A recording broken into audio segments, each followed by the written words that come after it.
नमो विष्णुपादाय कृष्णप्रेष्ठाय पुत्रेशमते भक्ति विकास स्वामिनिति नामिने नमो विष्णुपादाय कृष्णप्रेष्ठाय पुत्रेशमते भक्ति वेदांत स्वामिनिति नामिने नमस्ते सारस्वती देवी गौरवाणी प्रचारिणे निर्विशेष शून्यवादी पाश्चात्यदेशधारिणे जय श्री कृष्ण चैतन्य प्रभु नित्यानंद श्री अद्वैत गदाधर श्रीवासादि गौरभक्तवृंद हरे कृष्ण कृष्ण कृष्ण हरे हरे हरे राम राम राम हरे हरे युवंत प्रविश्य वायुमां प्रसुप्तां सञ्जीवेत्यखिलशक्तिधर स्वदाम्ना अन्यातहस्तचरणश्रवणत्वगादीन् प्राणान् नमो भगवते पुरुषाय तुभ्यं पान्पस्मान्तुर्भूतवैरिबलवन् मातङ्गमाद्यद्घटा कुम्भोच्चात्रिविपाटनादिकपटु प्रत्येकवच्च ओके हरे कृष्ण महाभारतத்தில் எப்படி வந்து இந்த பாண்டவர்களும் மற்றும் கௌரவர்கள் எல்லாரும் சேர்ந்து படிக்க ஆரம்பிக்கிறாங்க அப்படிங்கிற விஷயத்தை பார்த்தோம். ஸோ அதில் கிருபாச்சாரியர் அப்படின்றவர் தான் வந்து முக்கியமான ஒரு குருகுலத்தில் இருக்கக்கூடிய குருவாக இருக்கார். ஸோ அவர் என்ன பண்ணுறார், கிருபாச்சாரியர் தனக்கு தெரிஞ்ச வில் அஸ்திர வித்தைகள்லாம் உங்களுக்கு சொல்லி கொடுத்துட்ருக்கார். சொல்லி கொடுத்துட்டு இருக்கும்போது அங்கே துரோணாச்சாரியர் அப்படின்ற ஒருத்தர் இருந்தார், பெரிய மகாத்மா இருக்கார். ஸோ துரோணாச்சாரியர் என்ன பண்ணுறார் அப்படின்னா அவருடைய தந்தையான பரத்வாஜர் அப்படிங்கிற ரிஷிக்கு துரோணாச்சாரியர் அப்படின்ற ஒரு ரிஷி மகனாக இருக்கார். ஸோ அந்த துரோணாச்சாரியர் என்ன பண்ணுறார், தன்னுடைய தந்தையான பரத்வாஜர் கிட்டேயே வில்வித்தையை படிச்சுட்டு இருக்கார். அவரோட சேர்ந்து அந்த இடத்துல பாஞ்சால நாட்டு மன்னன், அதாவது திரௌபதியினுடைய அவங்க அப்பா யக்ஞசேனன் அப்படின்ற அந்த ராஜாவும் உட்காந்து அவரும் சேர்ந்து படிச்சுட்டு இருக்காங்க. ஸோ இவங்க ரெண்டு பேரும் ஒரே குருகுலத்தில் படிச்சுட்டு இருக்காங்க. யார், துரோணரும் அவங்க பாஞ்சால தேச ராஜாவுமான யக்ஞசேனன் அப்படிங்கிற ரெண்டு பேரும் சேர்ந்து படிச்சுட்டு இருக்காங்க. ஸோ இந்த துரோணருடைய மனைவி பேர் என்ன அப்படின்னா கிருப்பி. ஸோ கிருப்பி யார் அப்படின்னா கிருபாச்சாரியருடைய தங்கை. ஸோ அவங்க வந்து கிருப்பியை கல்யாணம் பண்ணிட்டு அவர் வாழ்ந்துட்டு இருக்கார். ஸோ அவங்க கல்யாணத்துக்கு முன்னாடி என்ன ஆகுது அப்படின்னா அவங்க ரெண்டு பேரும் குருகுலத்தில் படிச்சுட்டு இருக்காங்க. அந்த குருகுலத்தில் அவங்களுடைய படிப்பு முடிஞ்சிருச்சு. படிப்பு முடிஞ்ச பின்னாடி அங்கே வந்து அந்த அந்த ராஜாவான அந்த யக்ஞசேனன், பாஞ்சால நாட்டு ராஜாவான அந்த யக்ஞசேனன் சொல்கிறா, இந்த மாதிரி நம்ம ரெண்டு பேரும் இங்கே படிச்சிருக்கோம், நம்ம ரெண்டு பேரும் நண்பர்களாக இருந்திருக்கோம், உனக்கு என்ன உதவி வேணும் அப்படின்னு சொல்லி கேட்குறாங்க. ஸோ கேட்கும்போது அவங்க வந்து அவர் பெருசாக எதுவும் உதவியெல்லாம் கேட்கல. ஏன்னா துரோணாச்சாரியர் அன்றைக்கி வந்து உதவி கேட்கக்கூடிய நிலைமையில கிடையாது. அவங்க ரெண்டு பேரும் ரொம்ப நல்ல நண்பர்களாக இருக்காங்க. ஸோ இருக்கும்பொழுது அங்கே திடீர்னு வந்து பரத்வாஜ முனிவர் வந்து மோட்சம் போகிறதுக்கு ரெடி ஆகிட்டார். அப்படிலாம் ஒரு சில விஷயங்கள் பண்ணுவாங்க. என்ன பண்ணுவாங்க, அவங்களுடைய சொந்த நேரத்தில் அவங்க எப்போ விருப்பப்படுறாங்களோ அவங்க என்ன பண்ணுவாங்க, தங்களுடைய உடலை தாங்களே வந்து பஸ்மமாக்கிட்டு மோட்சம் போயிடுவாங்க.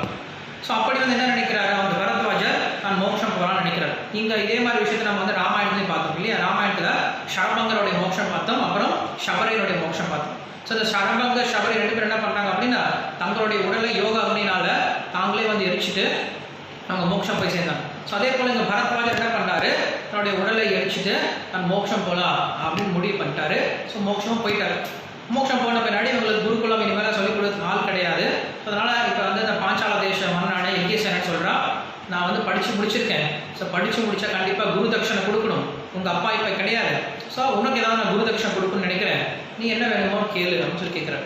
ஸோ துரோணாச்சாரியர் சொல்கிறார், நம்ம ரெண்டு பேரும் நண்பர்களாக பழகிட்டோம், அதனால் நான் வந்து குருவெலாம் ஒன்றும் கிடையாது. அதனால் நம்ம ரெண்டு பேருக்குள்ள இருக்கக்கூடிய இந்த நட்புறவானது எப்பயும் ஒரே மாதிரி இருக்கணும். ஏன்னா நீ என்றைக்கும் மறந்துடாது, நம்மளோட நட்பு என்னது என்றைக்கும் ஒரே மாதிரி இருக்கணும், இந்த நட்புறவை மட்டும் மறந்துடாத அப்படின்னு சொல்லிட்டு துரோணாச்சாரியர் சொல்கிறார். கிருபாச்சாரியர் அந்த யக்ஞசேனன் ரொம்ப சந்தோஷப்படுறார், இந்த மாதிரி இருக்காரு அப்படின்னு சொல்லிட்டு ரொம்ப சந்தோஷப்படுறார். அதுக்கப்புறம் துரோணாச்சாரியருக்கு வந்து ரொம்ப ஆசை, என்ன ஆசைன்னா நிறையா படித்து தெரிஞ்சுக்கணும் அப்படின்ட்டு. துரோணாச்சாரியர் வந்து அப்படி வில்வித்தையில் வந்து அவருக்கு வந்து அவ்வளோ ஆசை, அந்த அஸ்த சஸ்திரங்கள்லாம் தெரிஞ்சுக்கணும் அப்படின்ற ஆசை இருக்கிற பண்ணார். அவர் இன்னும் நிறைய படித்து தெரிஞ்சுக்கணும் அப்படின்னு சொல்லி ஆசைப்படுறார். ஏன்னா கல்விக்கு மட்டும் என்ன கிடையாது, என்றைக்குமே ஒரு லிமிட் அப்படிங்கிறது கிடையாது. எவ்வளோ வேணால் அவன் படிச்சுட்டு போயிட்டே இருக்கலாம். அவனுக்கு ஆர்வம் இருக்க வரைக்கும் என்ன பண்ணலாம், வாழ்க்கை முடிக்க படிச்சுட்டு போயிட்டே இருக்கலாம். ஸோ என்ன பண்ணுறாரு, அங்கே இருக்கக்கூடிய துரோணாச்சாரியர் படிக்கிறதுக்காக போகிறார். எங்கே போகிறார் அப்படின்னா பரசுராமர் கிட்ட போகிறார். ஏன்னா பரசுராமர் தான் அன்னைக்கு உலகத்திலே இருக்கக்கூடிய எல்லா விதமான குருக்கள்லையும் அவர் தான் என்ன பண்ணுவார், நல்லா வந்து போர்க்கலையை சொல்லிக் கொடுக்கக்கூடிய ஆச்சாரியாக இருக்கிறதுனால நம்ம பரசுராமரை பார்க்க போகிறார். பரசுராமர் எங்கேயோ இமாலய மலை பருவத்துக்கு இருக்கார். அங்கே போயிட்டார். அங்கே போயிட்டு துரோணாச்சாரியர் என்ன பண்ணார், பரசுராமர் கிட்ட அங்கே வில்வித்தையை படிக்க ஆரம்பிக்கிறார். படிக்க ஆரம்பிக்கும் போது அங்கே திருமணம் செஞ்சுட்டே போகிறார். தன்னுடைய மனைவியான கிருப்பி மற்றும் அவங்களோட பையன் அஸ்வத்தாமன், துரோணாச்சாரிய பையன் அஸ்வத்தாமன், அவங்க எல்லாத்தையும் கூட்டிகிட்டே போகிறார். அஸ்வத்தாமன் எப்படிப்பட்டவன்னா அவன் பிறக்கும் போதே வந்து குதிரை மாதிரி கணச்சிக்கிட்டே பிறந்தான். குழந்தைங்க பிறக்கும்போது ஒரு மாதிரி அழுகும். ஆனால் அந்த அஸ்வத்தாமன் என்ன பண்ணுவானா, குதிரை மாதிரி வந்து கிணச்சான். அஸ்வம் அப்படின்னா குதிரை. ஸோ அப்படி அவன் பிறந்து அந்த எல்லாரும் சேர்ந்து படிக்க போயிட்டாங்க. அங்கே துரோணாச்சாரியர் அவங்க ஒரு சின்ன குடிசையில் வச்சுட்டு, ஒரு அக்ரஹாரத்தில் ஒரு குடிசையில் வச்சுட்டு துரோணாச்சாரியர் படிக்க போயிட்டார். பரசுராமர்கிட்ட படிக்க போயிட்டார். எப்பயும் அவங்க பரசுராமர்கிட்டே இருந்து அவர்கிட்ட நிறைய விஷயங்களை படித்து தெரிஞ்சுக்கிறார். ஆனால் அவங்க வீட்டில் பயங்கரமான ஒரு வறுமை. ஏன்னா படிப்பு அப்படின்னு வந்துருச்சு அப்படின்னா குடும்பத்தை ஒழுங்காக பார்த்துக்க முடியாது. குடும்பம்னு போயிட்டோம் அப்படின்னா படிக்க முடியாது. அதனால என்ன பண்ணுவாங்க அந்த காலத்தில், பிரம்மச்சாரிய வாழ்க்கை அப்படின்னு சொல்கிறாங்க. ஸோ பிரம்மச்சாரிய வாழ்க்கை அப்படின்னு 25 வயசு, முதல் 25 வயசு வரைக்கும் ஒரு மாணவன் என்னெல்லாம் அவன் வாழ்க்கையில் படித்து தெரிஞ்சுக்கணுமோ அதெல்லாம் படித்து தெரிஞ்சுப்பான். அது வரைக்கும் என்ன பண்ண மாட்டான், கல்யாணத்தை பற்றி யோசிக்கவே மாட்டான். ஸோ கல்யாணம் பண்ணால் தப்பு கிடையாது. அந்த காலத்தில் வந்து சின்ன சின்ன குழந்தைகளே கல்யாணம் பண்ணுறது இருக்குது. பட் யார் ஒருத்தன் படிக்கணும்னு நினைக்கிறானோ, யார் ஒருத்தன் நிறைய ஞானத்தை வளர்த்துக்கணும்னு நினைக்கிறானோ என்ன பண்ண மாட்டான், முதல்ல கல்யாணத்தை பண்ண மாட்டான். முதல்ல நல்லா படித்து தெரிஞ்சுப்பான்.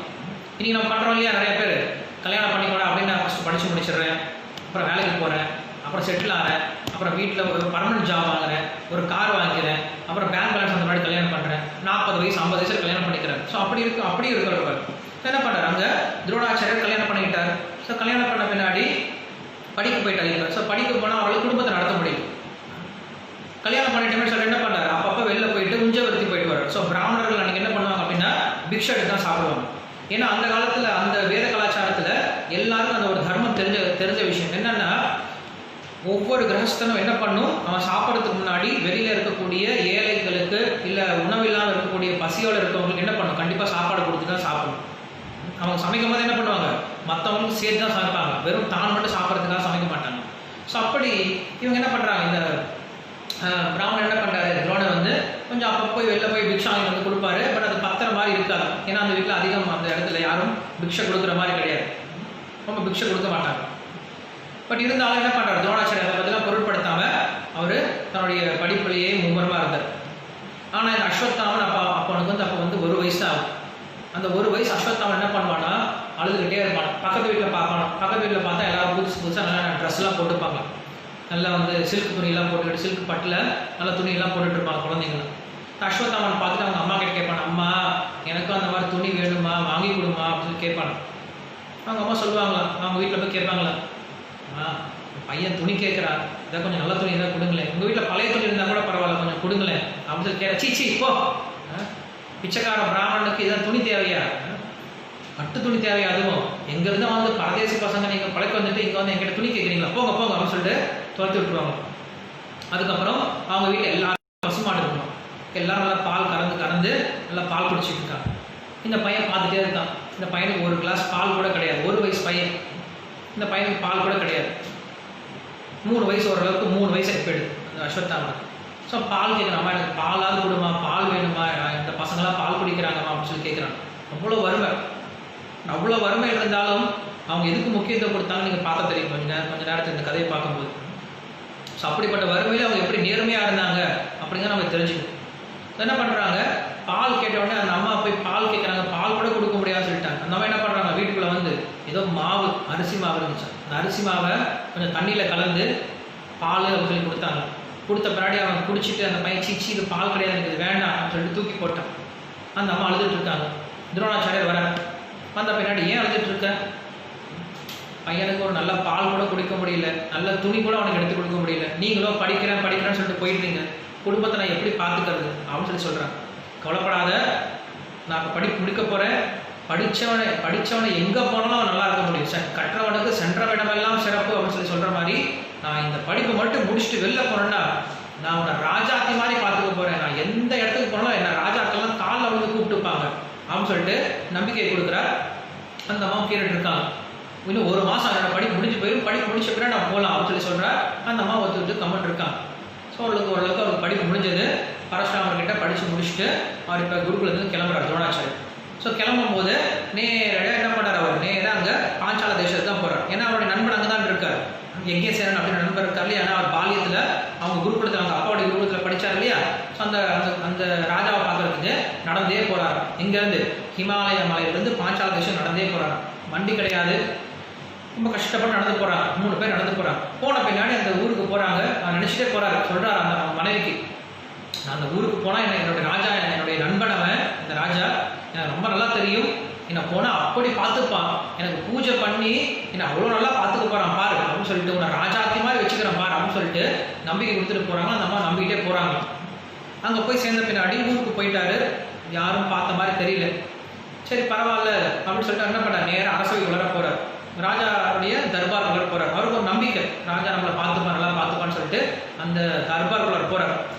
ஸோ போகும்போது ராஜா மேலே உட்காந்துருக்கா, தெரியாத மாதிரி பார்க்குறான்.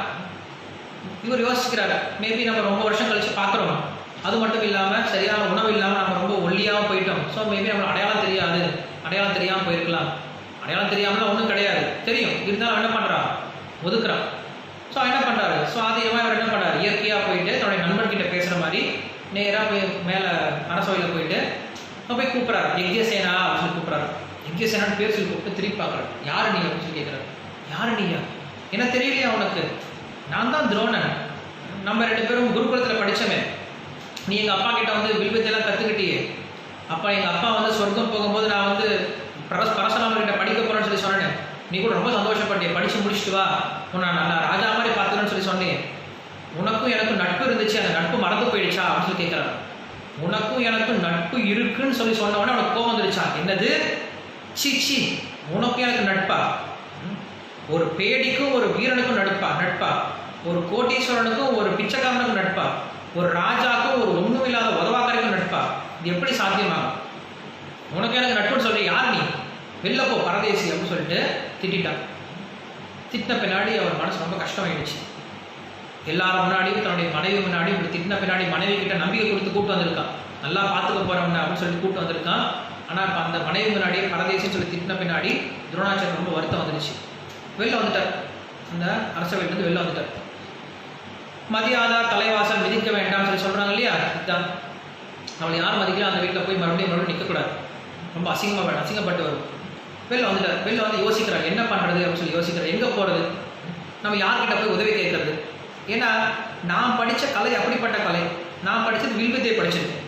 ஸோ வில்வித்தையானது எல்லாருக்கும் உபயோகமாகாது இல்லையா, வில்வித்தையானது ராஜாக்களுக்கு தான் உபயோகமாகும். நான் போய் சாதாரண மக்கள்கிட்ட நான் வில்வித்தையை கற்றுருக்கேன் அப்படின்னு சொல்லி சொன்னால் அவனுக்கு என்ன பிரயோஜனமாகும், அவன் வில்லு வித்தியை வச்சு அவன் என்ன பண்ண போகிறான், போர்க்கலை கற்று அவன் என்ன பண்ண போகிறான். ஸோ நான் யார்கிட்ட போகணும், போனால் ராஜாக்கள் கிட்ட தான் போகணும். ஸோ என்னுடைய படிப்புனால ஒரு பிரயோஜனம் இல்லாமல் போயிடுச்சு.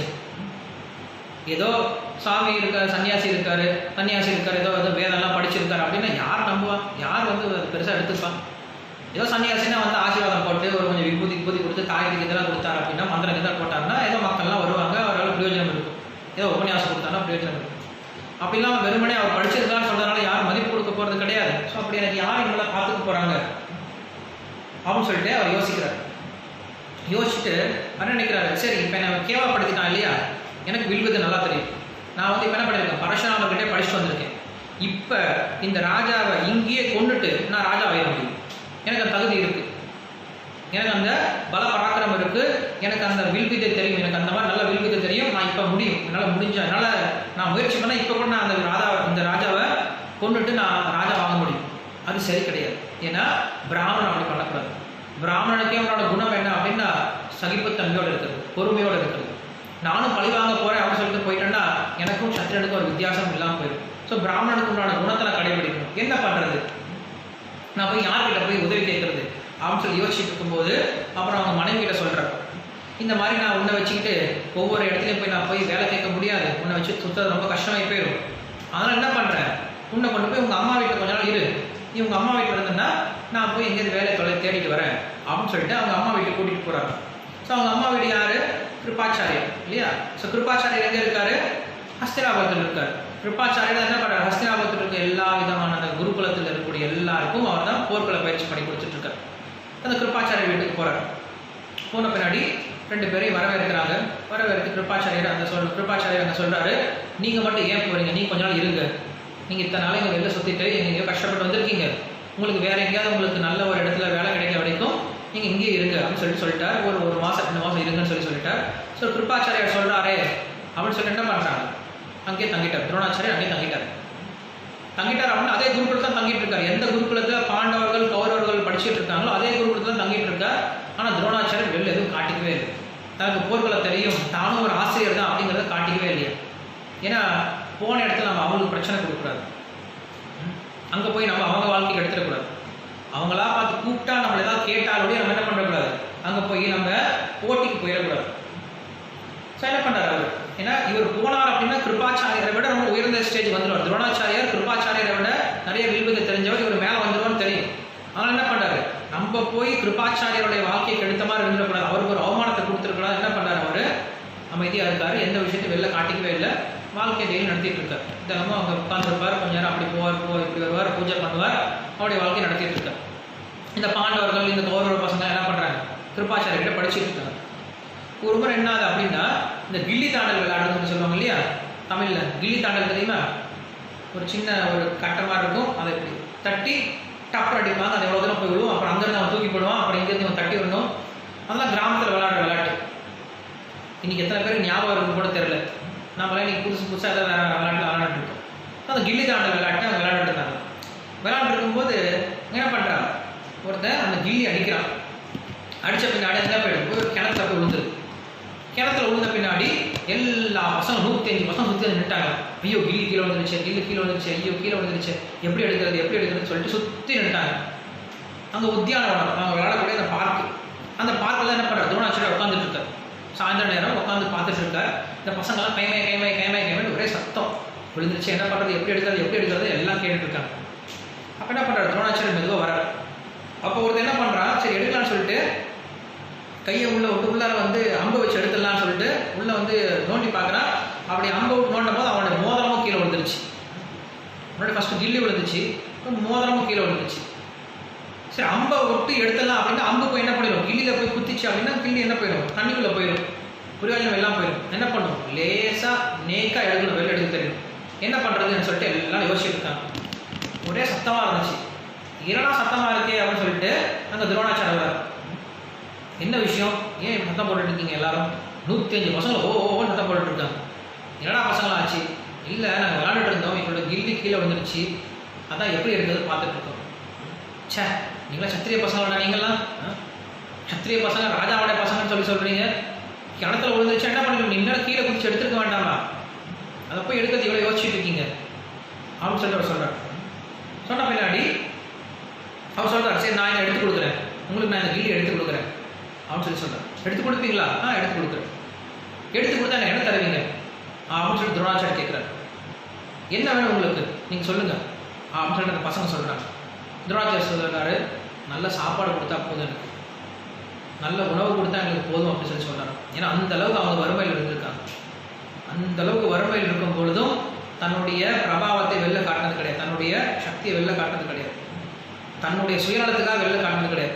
தர்மத்துக்காக அவங்க சண்டை போடுவாங்களே தவிர தன்னுடைய சுயலாபத்துக்காக இன்னும் சண்டை போட்டது கிடையாது. அவங்ககிட்ட சக்தி இருந்தாலுமே கூட அவங்க கிட்ட இருக்கக்கூடிய சக்தியை தர்மத்துக்காக தான் உபயோகப்படுத்துவாங்களே தவிர தன்னுடைய சுய இன்பத்துக்காக உபயோகப்படுத்த மாட்டாங்க.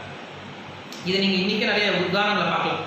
இப்போ மதுரை இருக்கு இல்லையா, மதுரை அப்படிங்கிறது என்ன நாடு? பாண்டிய நாடா இல்லை சேர நாடா, சோழ நாடா? மதுரை என்ன நாடு? பாண்டிய நாடு தானே? பாண்டிய நாடு. ஓகே. ஸோ மதுரையில் எத்தனை பாண்டிய மன்னர்கள் இருந்திருப்பாங்க, எத்தனை பாண்டிய மன்னர்கள் வாழ்ந்திருப்பாங்க. பிரிட்டிஷ்காரங்க வரதுக்கு முன்னாடி எத்தனை ராஜாக்கள் இருந்திருப்பாங்க இந்த மதுரையில். ஆனால் நம்ம எத்தனை ராஜாவுடைய கோட்டையை பார்க்குறோம் இந்த மதுரையில். இது வந்து இந்த பாண்டிய மன்னது, இது வந்து இந்த பாண்டிய மன்னனுடைய கோட்டை, இது வந்து இந்த பாண்டிய மன்னனுடைய மாளிகை, இது இந்த பாண்டிய மன்னனுடைய கோட்டை அப்படின்னு நம்ம எத்தனை பார்க்க முடியுது? ஏதாவது இருக்காங்க? ஒன்று கூட கிடையாது, ஒன்று கூட கிடையாது. இருக்கிறது ஒன்றே ஒன்று நாயக்கர் மஹால் மட்டும்தான் இருக்குது. பாண்டிய மன்னர்களுக்கு ஒருத்தருக்கு கிடையாது. ஆனால் மதுரைன்னு சொன்னால் நம்மளுக்கு என்ன ஞாபகம் வரும்? உடனே ஞாபகம் வருது என்னது? மீனாட்சி அம்மன் கோயில் இல்லையா? இருக்கிறதுலே பெரிய பில்டிங் என்னன்னா மீனாட்சி அம்மன் கோயில் தான். அப்படின்னு என்ன அர்த்தம்? அந்த ராஜாக்கள் தனக்கு இருக்கக்கூடிய செல்வத்தை கடவுளுடைய சேவைக்கு உபயோகப்படுத்தினாங்க, தர்மத்தை நிலையாட்டுறதுக்காக, சமய விஷயங்களை பிரச்சாரம் பண்ணுறதுக்காக, புண்ணிய காரியங்கள் செய்யறதுக்காக உபயோகப்படுத்தினாங்களே தவிர தன்னுடைய சுய இன்பத்துக்காக அவங்க என்ன பண்ணல, உபயோகப்படுத்தவே கிடையாது. அப்படி நினைச்சா என்ன பண்ணிருக்கணும்? அவங்க என்ன பண்ணிருக்கணும்? தனக்கு ஒரு கோட்டை கட்டிருக்கணும். அந்த பணத்தை வச்சு, அந்த செல்வத்தை வச்சு அவங்க ஒரு கோட்டையை கட்டிட்டு இருக்கணும். அப்படி கட்டிக்கல. எவ்வளோ பணம் இருந்தாலும் அந்த பணத்தை தனக்காக உபயோகப்படுத்தாமல் ஏதோ ஒரு வீட்டில் வாழ்ந்துட்டு இருந்தாங்க. கண்டிப்பாக வீட்டில் வாழ்ந்துருப்பாங்க, பட் ஏதோ ஒரு வீட்டில் வாழ்ந்துட்டு என்ன பண்ணாங்க, அவங்க வாழ்க்கை நடத்திட்டு இருந்தாங்க. பட் கடவுள் அப்படின்னு வரும்போது, சேவை, பகவானுக்கு சேவை அப்படின்னு வரும்போது முழுமையாக உபயோகப்படுத்தினாங்க. ஸோ அப்படி தான் வந்து அன்னைக்கு இருந்தாங்க. இன்னைக்கு இருக்கக்கூடிய மக்கள் கிடையாது. இன்னைக்கு இருக்கக்கூடிய மக்கள் எப்படி இருக்காங்க அப்படின்னா, முதல்ல தனக்கு எல்லாத்தையும் உபயோகப்படுத்திட்டு ஏதாவது மிச்சம் மீதி இருந்துச்சு என்ன பண்ணுவோம், நம்ம கடவுளுக்கு கொடுக்கும். கோயிலுக்கு போனால் கூட என்ன பண்ணுறோம், ஜோக்கில் பார்க்குறோம். ஃபஸ்ட்டு காசு போடலாமல் ஜோக்கில் பார்க்குறோம். சில்லறை இருக்கான்னு முதல்ல பார்க்குறோம். சில்லறை காயின்ஸ் இல்லைன்னா அப்புறம் நோட் எடுக்கிறோம். எப்படி ஒரு நோட் எடுக்கிறோம், ஒரு ரெண்டு 10 ரூபா நோட் இருக்குது. ஒரு 10 ரூபா நோட்டு கிழிஞ்ச நோட்டு, ஒரு 10 ரூபா நல்ல நோட்டு. எதை நோட்டு போடுவோம் நம்ம, கண்டிப்பாக கிழிஞ்ச நோட்டை போட்டு வந்துடுவாங்க. கிழிஞ்ச நோட்டு தானே போட்டு போயிடும். ஸோ அப்படி நம்ம கடவுளுக்கு என்ன பண்ணுறோம், அவ்வளோ முக்கியத்துவம் கொடுக்கறது, ஆன்மீகத்துக்கு முக்கியத்துவம் கொடுக்கறது கிடையாது. ஆனால் என்ன பண்ணுறோம், நம்மளுடைய சுய இன்பத்துக்காக என்ன வேணால் செய்ய தயாராக இருக்கும். ஏன்னா நம்ம இப்போ அந்த கதைக்கு போக வேண்டாம்.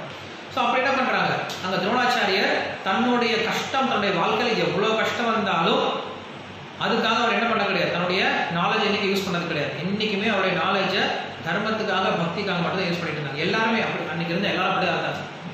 அப்படி சொல்கிறார் அவர், எனக்கு நல்ல உணவு கொடுத்தா போதும், நான் அவனுக்கு எடுத்து கொடுக்குறேன்னு சொல்லி சொல்கிறார். எடுத்து கொடுக்குறேன்னு சொல்லி சொன்ன பின்னாடி அங்கே என்ன பண்ணுறாரு, அந்த வில் எடுத்து என்ன பண்ணுறாரு, அவங்க கிட்ட இருக்கக்கூடிய வில் அம்பு வாங்கி நேக்காக விடுறாரு. அவர் விட்ட நேக்கில் என்ன ஆச்சு, உள்ளே போய் அந்த கில்லியை மெதுவாக எடுத்துக்கிட்டு அதே போல் அந்த மோதிரத்தை எடுத்துக்கிட்டு மேலே வந்து மறுபடியும் அந்த அம்பு வந்து சேர்ந்துருச்சான். ஸோ அப்படி வந்து அம்பு விடுறக்கூடிய திறமை இருந்துச்சு அவங்களுக்கு. இன்றைக்கி நம்ம சொல்லிட்டு இருக்கோம் போர்க்கலை சொல்லிட்டு இருக்கோம். பட் அன்றைக்கி இருந்த போர்க்கலையானது முழுக்க முழுக்க வித்தியாசமான போர்க்கலை. நம்ம கிட்ட இருந்த போர்க்கலை நம்ம இன்றைக்கி எல்லாம் மறந்து போயிட்டு நம்ம நினச்சிட்டு இருக்கோம் எல்லாமே அவங்க தான் தெரியும், ஃபாரினர்ஸ் தான் தெரியும் அப்படின்ட்டு. நம்மளுடைய சொந்த கலைகளை மறந்து போயிட்டு நம்ம கிட்ட இருக்கக்கூடிய இன்றைக்கி ஒரே ஒரு கலை என்ன அப்படின்னா அந்த சிலம்பம் மட்டும்தான் இருக்குது. ஒன்றே ஒன்று உருப்படியாக இருக்குது. அதே மறந்து போயிடணும் கொஞ்ச நாள், யாரும் கற்றுக்கிறது கிடையாது. ஆனால் பாருங்கள், குன்ஃபு கற்றுக்கிறதுக்கு இல்லை வந்து கராத்தே கற்றுக்கிறதுக்கு இல்லை இந்த ஜூடோ கற்றுக்கிறதுக்கு என்ன பண்ணுறாங்க, நிறைய பேர் போயிட்டு இருக்காங்க. உண்மையில் நம்ம கிட்ட இருந்து போன விஷயம் தான் எல்லாமே. ஏன்னா நம்ம நாட்டில் வந்து அவ்வளவு கலைகளையும் வந்து மக்கள் பார்த்துட்டு தான் இருந்தாங்க. ஏன்னா பல கோடி வருஷமாக, பல்லாயிரம் வருஷமாக இந்த கலையை வந்து பாதுகாத்து கொண்டு வந்துட்டு இருந்தாங்க. ஒரு கட்டத்தில் வந்த பின்னாடி என்ன ஆச்சு, மக்களுக்குள்ள என்ன ஆயிடுச்சு அப்படின்னா, நிறைய தேசமாக இருந்துச்சு, சின்ன சின்ன தேசங்கள் நிறைய இருந்துச்சு. ஸோ அப்படி தேசங்களாக இருக்கும்போது என்ன ஆகுது, கொஞ்சம் பிளவு ஏற்பட ஆரம்பிச்சது. என்ன பிளவு, எப்படி பிளவு ஏற்பட ஆரம்பிச்சது அப்படின்னா, இந்த பௌத்தர்கள் ஜெயினர்கள் சொல்லி சொல்கிறோம் இல்லையா, அவங்க வந்து பிளவு ஏற்படுத்த ஆரம்பித்தாங்க. அந்த போர்க்களை எப்படி அழிஞ்சுது அப்படின்னு சொல்லி சொல்கிறேன். போர்க்களை எப்படி போச்சு, நம்ம இந்தியாவில் அப்படிப்பட்ட போர்க்களை இருந்துச்சு. இன்றைக்கி நம்ம சொல்கிறோம், என்ன சொல்கிறோம், ஆட்டம் பாம் அப்படின்னு சொல்லி சொல்கிறோம், அணுகுண்டு, நியூக்ளியர் பாம் அப்படின்னு சொல்லி சொல்கிறோம். நியூக்ளியர் பாம் என்ன பண்ண, உங்களுக்கு வெறும் நெருப்பை மட்டும்தான் கக்கும். ஆனால் அன்னைக்கு இருந்த போர்கள் எப்படி இருந்துச்சு அப்படின்னா, நம்மளுக்கு வந்து அக்னி ஆஸ்திரம் இருந்துச்சு, வாயவாஸ்திரம் இருந்துச்சு, பிரம்மாஸ்திரம் இருந்துச்சு, மேருவாஸ்திரம் இருந்துச்சு, நாகபாஷம் அப்படின்னு அஸ்திரம் இருந்துச்சு. ஸோ இந்த எல்லா ஆஸ்திரம் என்ன பண்ணும் அப்படின்னா ஒவ்வொன்றும் ஒவ்வொரு திறமை உடையது. உதாரணத்துக்கு அக்னி ஆஸ்திரம், யாராவது அக்னியை வந்து அது கொட்டுமா, அப்படி கொட்டமா என்ன பண்ணுவான் இவன், வருணாஸ்திரம் அப்படின்னு சொல்லி போடும். வருணாஸ்திரம் அப்படின்னா தண்ணியை கொட்டும். ஸோ அப்போ என்ன ஆகும், அக்னிக்கு தண்ணியை விடும்போது அந்த தண்ணி அந்த அக்னியை அழிஞ்சு போயிடும். அதே போல் அவன் என்ன பண்ணுவான், வாயு ஆஸ்திரம்னு சொல்லிட்டு வாயு விடுவான்.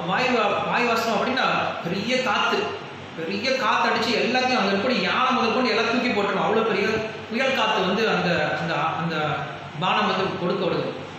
அப்படி கொடுக்கும்போது அவங்க என்ன பண்ணுவாங்க, பர்வத ஆசிரமம் சொல்லி போடுவோம். பர்வத ஆசிரமம் அப்படின்னா ஒரு மலை மாதிரி என்ன பண்ணிடுவாங்க, அந்த மலை என்ன பண்ணும், இருக்கக்கூடிய காற்றை வந்து நிறுத்துற மாதிரி அந்த பெரிய புயல் காற்றை வந்து நிறுத்திடுவாங்க. அப்புறம் நாகாஸ்திரம் சொல்லி விடுவாங்க. நாகாஸ்திரம் வரும்போது என்ன பண்ணுவோம், கருடாஸ்திரம் சொல்லி விடுவாங்க. அந்த நாகாஸ்திரம் என்ன பண்ணிடுவோம், கருடாஸ்திரம் வரும்போது நாகாஸ்திரத்தை அதை முடிச்சிடும், அங்கே இருக்கவங்க எல்லாத்தையும் விஷத்துலேருந்து வெளில கொண்டு வரும். ஸோ இப்படி அந்த காலத்தில் அவ்வளவு அஸ்திரங்கள் தெரிஞ்சவங்களாம் இருந்தாங்க. இன்னி கூட நிறைய பேர் காட்டிட்டு இருக்காங்களே, ஏதோ இந்த வி ஷேப்பில் ஒரு ஆயுதம் இருக்குது, அதை இப்படி தூக்கி வீசினாங்க அப்படின்னா அங்கே போய் அந்த டார்கெட் அடிச்சுட்டு மறுபடியும் அவங்க கைக்கு திரும்பி வந்துடும். ஸோ அந்த மாதிரி என்ன பண்ணாங்க, அடிக்கக்கூடிய திறமை அவங்களுக்கு இருந்துச்சு. எந்த நேக்கில், எந்த ஸ்பீடில், எந்த ஆங்கிளில் போட்டோம் அப்படின்னா அதை போய் டார்கெட் அடிச்சு திருப்பி வரும் அப்படின்னு சொல்லிட்டு அந்த சயின்ஸ் இருந்துச்சு. அந்த சயின்ஸ்லாம் இருந்ததுனால தான் நம்ம இந்தியாவில் இவ்வளோ பெரிய கோயில்கள்லாம் கட்ட முடிஞ்சிச்சு, இவ்வளோ பெரிய ராஜாலாம் இருந்தாங்க. ஸோ அந்த மாதிரி ராஜாக்கள்லாம் இருக்கும் பொழுது மகாபாரதம், ராமாயணம்லாம் வந்து கற்பனை எழுத முடியாது இல்லையா. கற்பனையில் வந்து எவ்வளோ கற்பனை பண்ண முடியும். ஸோ அவங்க என்ன பண்ணுறாங்க, இவ்வளோ எழுதி வச்சுருக்காங்கன்னா கண்டிப்பாக நடந்திருக்கு. நீங்கள் எந்த ஒரு நாட்டோடைய ஹிஸ்ட்ரி எடுத்து பார்த்தாலும் எந்த நாட்டு ஹிஸ்ட்ரிலையும் இந்த மாதிரி வர்ணனைகள்லாம் இருக்கவே இருக்காது. காரணம் என்னன்னா, அவங்களுக்கு அந்த மாதிரி நாலேஜே இல்லை, அவங்களுக்கு அந்த மாதிரி ஞானமே இல்லாமல் வெறும் காட்டுவாசிகளாக தெரிஞ்சிட்டு இருக்காங்க. ஸோ ஞானம் அப்படிங்கிறது எப்படி வந்துச்சு அப்படின்னா, இந்தியர்கள் கிட்ட தான் ஞானமே அப்படிங்கிறது போனது.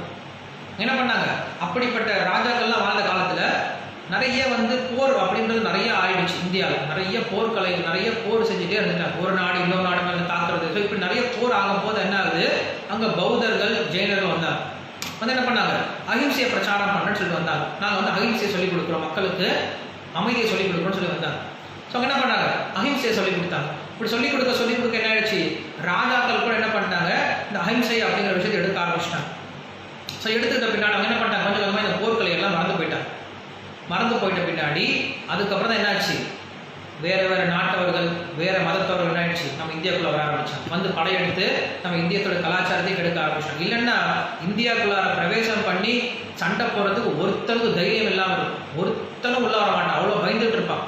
தமிழர்கள் நம்ம பார்க்குறோம் இல்லையா, தமிழர்கள் வந்து இந்தியா மட்டும் கிடையாது, வெளிநாடுகள்லாம் போய் கைப்பற்றிட்டு அங்கே போய் வியாபாரம் பண்ணாங்கன்னு சொல்லி பார்க்குறோம். காரணம் என்ன, அவ்வளவு திறமைசாலிகளாக இருந்தாங்க, அவங்ககிட்ட அவ்வளோ டெக்னிக்ஸாக இருந்துச்சு.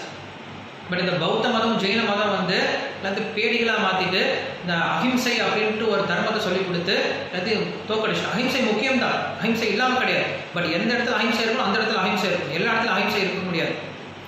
நம்ம வீட்டில் ஒருத்தன் வந்து உட்காந்துட்டு நீ என் வீட்டுல நீ வெளில போடுறான்னு சொல்கிறான். அவங்ககிட்ட வந்து அஹிம்சா பரம தர்மஹா, நீங்கள் ரொம்ப நல்லவர் அப்படின்னு சொல்லிட்டு நம்ம அவங்ககிட்ட போய் அமைதியை எதிர்பார்க்க முடியாது. அந்த இடத்துல சண்டை போட்டு அவனை வெளில அனுப்பணும். அதுதான் உண்மையான தர்மம் அப்படிங்கிறது. ஸோ கிருஷ்ணர் அந்த தர்மம் தான் சொல்லிக் கொடுக்குறாரு. ஸோ அப்படி அந்த போர்க்கலையானது அப்படி உயர்ந்த இடத்துல இருந்துச்சு. அந்த போர்க்கலைகளை சொல்லிக் கொடுக்கக்கூடிய தர்மம் வந்து அன்னைக்கு வந்து பிராமணர்கள் தான் சொல்லிக் கொடுத்தாங்க. பிராமணர்கள் என்ன பண்ணாங்க அப்படின்னா அன்னைக்கு எல்லாருக்கும் அறிவை சொல்லிக் கொடுக்கக்கூடியவங்களா இருந்தாங்க. ஸோ அதனால அன்னைக்கு வந்து பிராமணர்கள் அப்படி ஒரு உயர்ந்த இடத்துல வச்சு பார்த்தாங்க. ஸோ பிராமணர்கள் அப்படி சொன்ன உடனே இன்னைக்கு இருக்கக்கூடிய பிராமணர்களை நீங்கள் என்ன பண்ணிடாதீங்க, உடனே வந்து உங்கள் மனசில் யோசிச்சு பார்த்துடாதீங்க. ஏன்னா பிராமணன் வேதியன் அப்படின்னு சொல்லி சொல்கிறோம். வேதியன், அப்புறமேல ஆட்சி புரிபவர் அப்படின்னு சொல்லி சொல்கிறோம். அதுக்கப்புறம் வியாபாரி வணிகன், அப்புறம் வேளாளன் அப்படின்னு சொல்லி சொல்கிறோம். ஸோ இவங்க 4 பேருமே இருந்தாங்க. Audio not clear.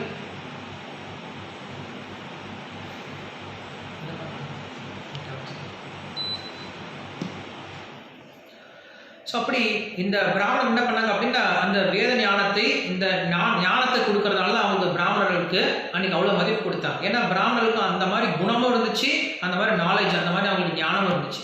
ஸோ அப்படிப்பட்ட ஒரு பிராமண குலத்தை சேர்ந்தவர் தான் வந்து துரோணாச்சாரியர். அந்த துரோணாச்சாரியர் என்ன பண்ணாரு, இதை செஞ்ச உடனே அந்த பசங்கள்லாம் ஆச்சரியப்பட்டு போயிட்டாங்களாம்.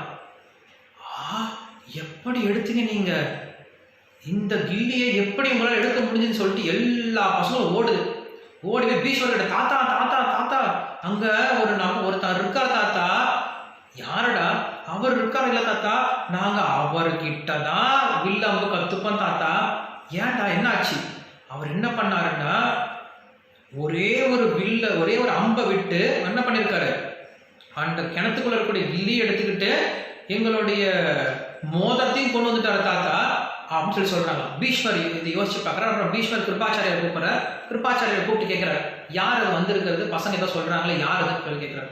அவர் துரோணாச்சாரியர், என்னுடைய தங்கையினுடைய கணவன் தான் அவர் வந்து பரசுராமர்கிட்ட படிச்சுட்டு இப்போ தான் வந்திருக்கார், வில்வித்தையை படிச்சுட்டு வந்திருக்கார் அப்படின்னு சொல்லி சொல்றார். பரசுராமர்கிட்ட படிச்சுட்டு வந்திருக்காரா அப்படின்னு சொன்ன உடனே பீஷ்மர் கிளம்பி போயிட்டார். பீஷ்மர் கிளம்பி போய் நேராக துரோணாச்சாரியர்கிட்ட போறார். பீஷ்மர் அவ்வளோ வயசானவர், அவ்வளோ பெரிய ராஜாங்கத்தினுடைய முக்கியமான ஒரு அங்கத்தில் இருக்கக்கூடியவர். அப்படிப்பட்ட பரசுராமர் என்ன பண்ணாரு, அங்கே நேராக போறாரு, சாஷ்டாங்கமாக காலில் விழுந்துட்டார். துரோணாச்சாரிய காலில் விழுந்துட்டார். காலில் விழுந்துட்டு கையெழுத்து கூப்பிட்டு சொல்றார், எங்களுடைய ராஜ்யத்தோட சேர்ந்து எங்களுடைய 105 பசங்க, எங்களுடைய மானம், எங்களுடைய எதிர்காலம் எல்லாமே உங்கள் கால் அடியில், இதை ஏற்றுக்கோங்க. எங்கள் பசங்களுக்கு எல்லாத்துக்கும் நீங்கள் தான் வந்து போர்க்களை சொல்லிக் கொடுக்கணும் அப்படின்னு சொல்லிட்டு காலில் விழுந்துட்டாங்க.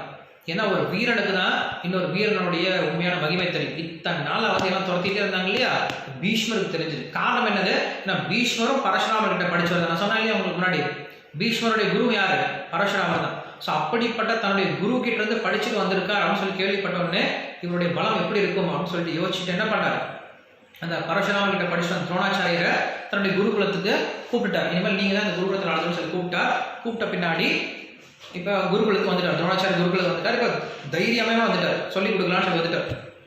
ஸோ துரோணாச்சாரியர் குருகுலத்துக்கு வந்துட்டார் சொல்லி கேள்விப்பட்ட உடனே சுத்து வட்டாரத்தில் இருந்த நிறைய ராஜாக்களுடைய பசங்க, மந்திரிகளுடைய பசங்க எல்லாரும் வந்து சேர்ந்துட்டாங்க, குருகுலத்துல சேர்ந்துட்டாங்க. அவ்வளோ பேர் இருக்கிறது இந்தியாவிலேயே ஒரு பெரிய குருகுலம் ஆக்கிட்டாரா. எல்லாருக்கும் துரோணாச்சாரியர் இந்த போர்க்கலையை சொல்ல ஆரம்பிக்கிறார். ஸோ எல்லா பொதுவாக சொல்ல போனோம் அப்படின்னா இந்த இந்தியாவில் இருக்க எல்லா விதமான ராஜாக்களுடைய குருவும் துரோணாச்சாரியர் நம்ம ரிட்டார் இந்த போர்க்கலையில் அப்படி சொல்லி கொடுத்துட்ருக்காரு. அப்படி சொல்லி கொடுத்துட்டு இருக்கும்போது ஒரு முறை அவங்க 2 பேரும் இந்த பசங்க எல்லாத்தையும் ஒரு டூராக வந்து காட்டு கூட்டிகிட்டு போகிறார். காட்டு கூட்டிகிட்டு போகும்போது அந்த இடத்துல ஒரு ஒரு ஒரு வித்தியாசமான ஒரு சம்பவத்தை பார்க்குறாரு. என்ன பார்க்குறாரு அப்படின்னா அங்கே ஒரு நாய், அந்த நாயினுடைய வாயில் ஒரு 4-5 அம்பு, வாய்க்குள்ளார 4-5 அம்பு விட்டுருக்கு. அந்த நாய் வந்து ஓடி வருது, ரொம்ப கஷ்டத்தில் ஓடி வருது. ஸோ ஓடி வரும்போது பார்க்குறாரு, யார் இந்த மாதிரி பண்ணது, ஒரு நாயினுடைய வாயில் இப்படி அம்பு விட்டது யார், இந்த நாய் இப்படி துன்பப்படுத்துனது யார் அப்படின்னு சொல்லி பார்க்குறாரு. அப்போ ஒருத்தன் என்ன பண்ணுறான், வில்ல வந்து டைன் டைன் டைன் டைன் சத்தம் போட்டு வில்லோடைய இந்த பெரிய சத்தத்தை போட்டுக்கிட்டு அவங்க வரான். அப்போ யோசிக்கிறாங்க, யார் இந்த ஒரு காட்டில் இவ்வளோ பெரிய வில்லாளி யாராக இருப்பான், யார் அது அப்படின்னு சொல்லிட்டு பார்க்கும் பொழுது அங்கே ஏகலவ்யன் அப்படின்ற ஒருத்தன் வந்து நிற்கிறான். ஸோ ஏகலவன் யார் அப்படின்னு சொல்லி கேட்டோம் அப்படின்னா அவன் வந்து ஒரு வேடை, ஒரு காட்டில் வேட்டையாடக்கூடிய ஆள். அந்த ஏகலவன் என்ன பண்ணுறான், ஒரு முறை துரோணாச்சாரியர்கிட்ட வந்து கேட்குறான், எனக்கு வந்து வில்வித்தை சொல்லிக் கொடுங்க அப்படின்னு சொல்லி கேட்குறான். கேட்ட பின்னாடி துரோணாச்சாரியர் சொல்லிட்டார், நீ என்ன பண்ணுற, நான் வந்து வேடனாக இருக்கேன். ஸோ வேடனுக்கு வில்வித்தை சொல்லிக் கொடுக்கறது கிடையாது, நான் சொல்லிக் கொடுக்கறது க்ஷத்ரியருக்கு மட்டும் தான் சொல்லிக் கொடுப்பேன், வேடனுக்கு சொல்லிக் கொடுக்கறது கிடையாது, நீ போ அப்படின்னு சொல்லி அனுப்பிச்சி வச்சுட்டான். போனவன் என்ன பண்ணிட்டான், இவன் நான் எப்படி வில்வித்தை கற்றுக்கணும் அப்படின்னு சொல்லி என்ன பண்ணுறான், அவனே வந்து துரோணாச்சாரிய ஒரு உருவத்தை வச்சுக்கிட்டு அந்த துரோணாச்சாரியிட்ட பிரார்த்தனை பண்ணி வில்வித்தையை கற்றுக்க ஆரம்பிச்சிட்டான். நிறைய விஷயங்களை அவன் கற்றுக்கிட்டான், நிறைய வில்வித்தையை அவன் தானாகவே கற்றுக்கிட்டான். ஸோ இப்போ அவன் வந்து என்ன பண்ணுறான், இந்த மாதிரி ஒரு விஷயத்தை காட்டுறான், இந்த மாதிரி ஒரு விஷயத்தை பார்த்துட்டு ரொம்ப ஆச்சரியப்படுறாங்க. அந்த துரோணாச்சாரியை வந்து அந்த ஏகலவன் வந்து வணங்குறான். ஏகலவன் வந்து காலை விழுந்து கும்பிட்றான், நீங்கள் தான் என்னுடைய குரு அப்படின்னு சொல்லிட்டு காலை விழுந்து கும்பிட்டு பூஜைலாம் பண்ணுறான். பண்ண பின்னாடி அவர் கேட்குறாரு, துரோணாச்சாரியர் கேட்குறாரு, நான் உன்னுடைய குருவை, நான் உனக்கு சொல்லிக் கொடுக்கவே இல்லையே.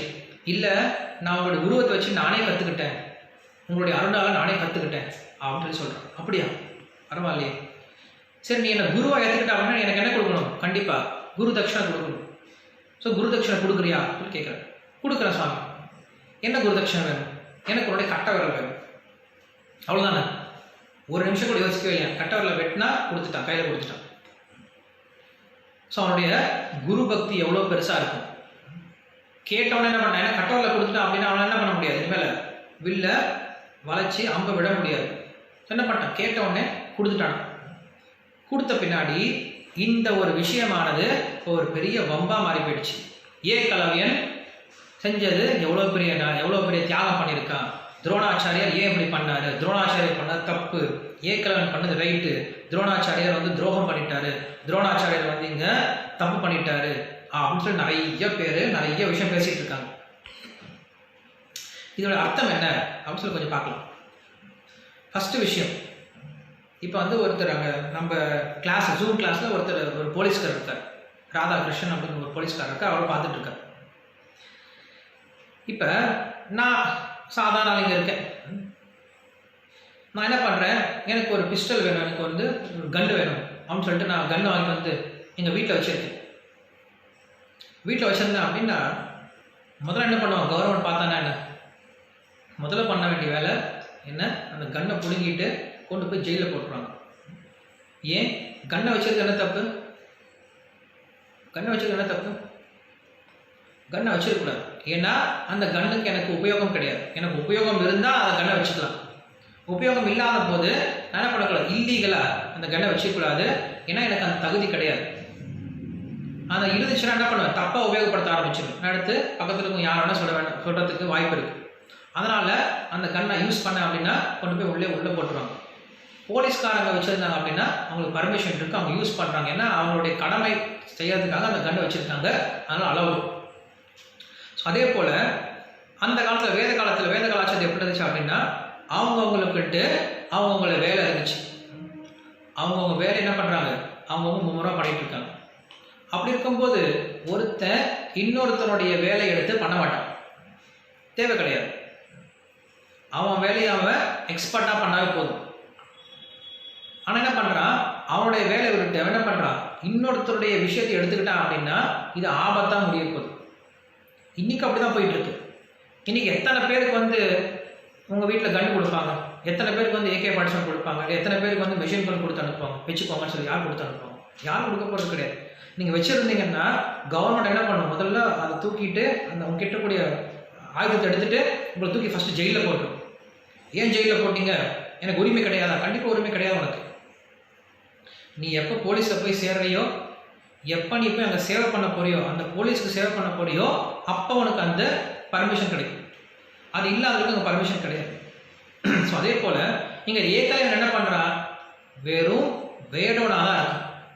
ஸோ வேடுவனுக்கு இவ்வளோ பெரிய அஸ்திர சஸ்திரங்கள் தேவை கிடையாது. இருந்துச்சுன்னா என்ன பண்ணுவான், தேவையில்லாமல் இதை வந்து உபயோகப்படுத்திட்டு இருப்பான். இப்போ உபயோகப்படுத்துகிற மாதிரி பார்த்தீங்க அப்படின்னா என்ன பண்ணியிருக்கான், நாயை வந்து அப்படி அடிச்சிருக்கான். வாயிலேயே நாயை வந்து 3-4 இடத்துல வந்து குத்திருக்கான். ஸோ குத்திருக்கான் அப்படின்னா இப்படி ஒரு கொடூரமான செயலை யாரும் செய்ய மாட்டாங்க. ஸோ யோசிச்சு பார்க்குறாரு, உனக்கு இந்த அஸ்திரம் தெரிஞ்சால் என்ன பண்ணியிருக்க, நீ இவ்வளோ கொடூரமாக அந்த நாயை வந்து சித்திரவதை பண்ணியிருக்கு. எதனால் உனக்கு இந்த விஷயம் தெரிஞ்சது அப்படின்றதால. ஏதோ வேடுவன் வந்து குத்துனா, அடித்தா, சாகடிச்சா, சாப்பிட்டான், அது வந்து ஒன்றும் தப்பு கிடையாது. அந்த வேடனுடைய தர்மம் அதை செஞ்சிட்டு இருக்கான். அதை விட்டுட்டு எப்போ ஒரு விஷயத்தை அதிகமாக தெரிஞ்சுக்கிறானோ, எப்போ ஒரு விஷயம் அதிகமாக பண்ணுறானோ என்ன பண்ணுவாங்க, தப்பாக உபயோகப்படுத்த ஆரம்பிக்கிறான். ஸோ அப்படி இங்கே ஏகலைவனுக்கு தேவையில்லாத ஒரு விஷயத்த அவன் கற்றுக்கிறதுனால முதல்ல என்ன பண்ணுறாரு, சீஸ் பண்ணிடுறாரு. உனக்கு தேவையில்லை குடு அப்படின்னு சொல்லி வாங்கிட்டார்.